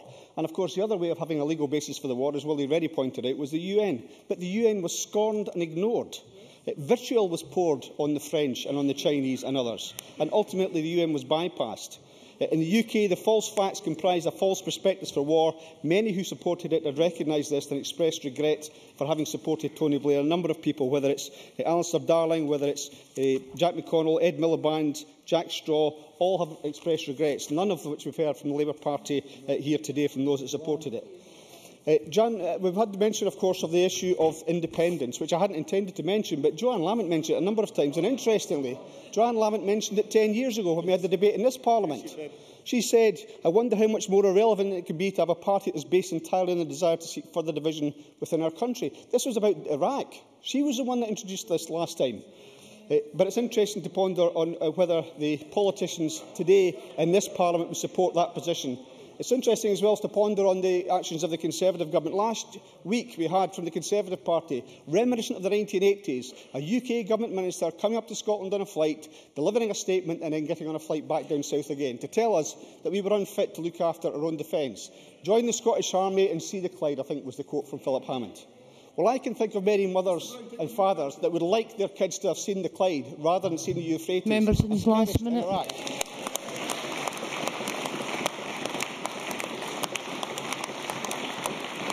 That goes to the heart of what the armed forces in any country are for. They're not to be used as an extension of foreign policy, not certainly in the interests of another country. They should be used to defend the vital interests of the country which they serve.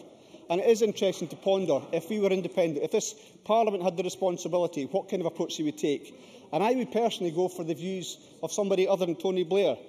Nae mair will our bonny callants march to war when our braggarts crucially craw. Just to repeat that, when our braggarts crucially craw. Nor we wains frae Pitthead and Clachan, mourn the ships sailing down the broomy law. I think that's a far better way to look at defence.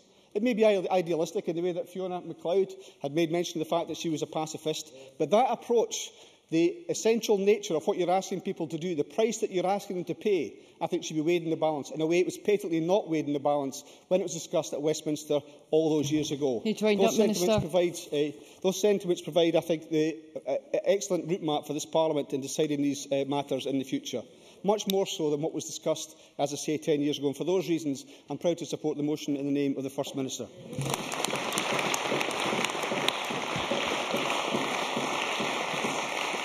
That concludes the debate on 10 years on from the invasion of Iraq. There are 3 questions to be put as a result of today's business. I would wish to remind members that in relation to today's debate, if the amendment in the name of John Lamont is agreed, the amendment in the name of Willie Rennie falls. The first question is that amendment number 5981.2 in the name of John Lamont, which seeks to amend motion number 5981 in the name of Alex Salmond on 10 years on from the invasion of Iraq, be agreed to. Are we all agreed? Yes. The Parliament is not agreed. Therefore, we will move to a vote. Members should cast their votes now.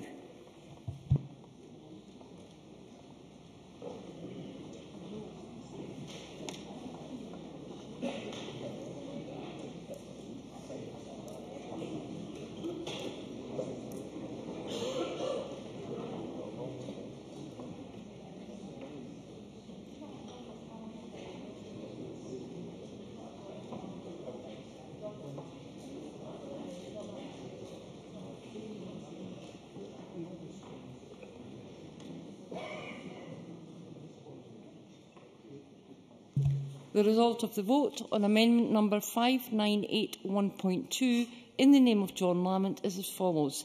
Yes, 10. No, 72. There were 34 abstentions. The amendment is therefore not agreed to. The next question is amendment number 5981.1 in the name of Willie Rennie, which seeks to amend motion number 5981 in the name of Alex Salmond on 10 years on from the invasion of Iraq be agreed to. Are we all agreed? Yes. The Parliament is not agreed. We move to a vote. Members should cast their votes now.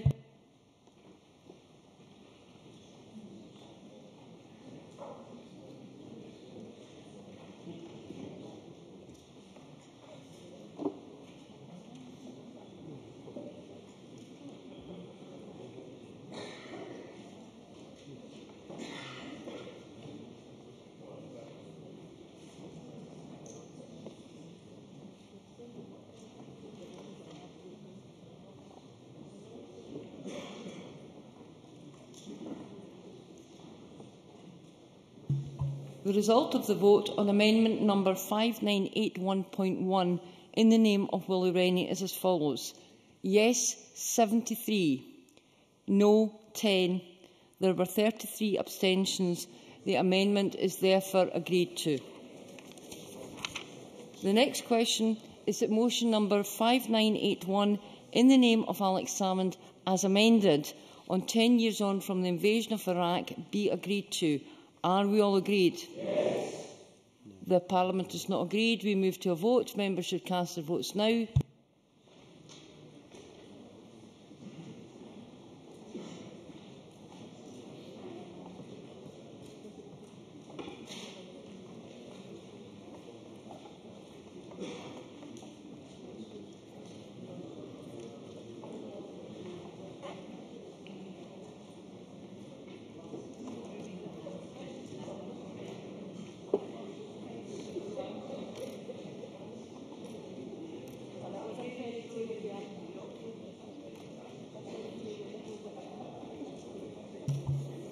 The result of the vote on motion number 5981 in the name of Alex Salmond as amended is as follows. Yes, 73. No, 10. There were 33 abstentions. And the motion as amended is therefore agreed to. We now move to members' business. I'll allow a short pause to allow members who are not participating in the debate to leave the chamber and for the public gallery to clear before we move on to members' business.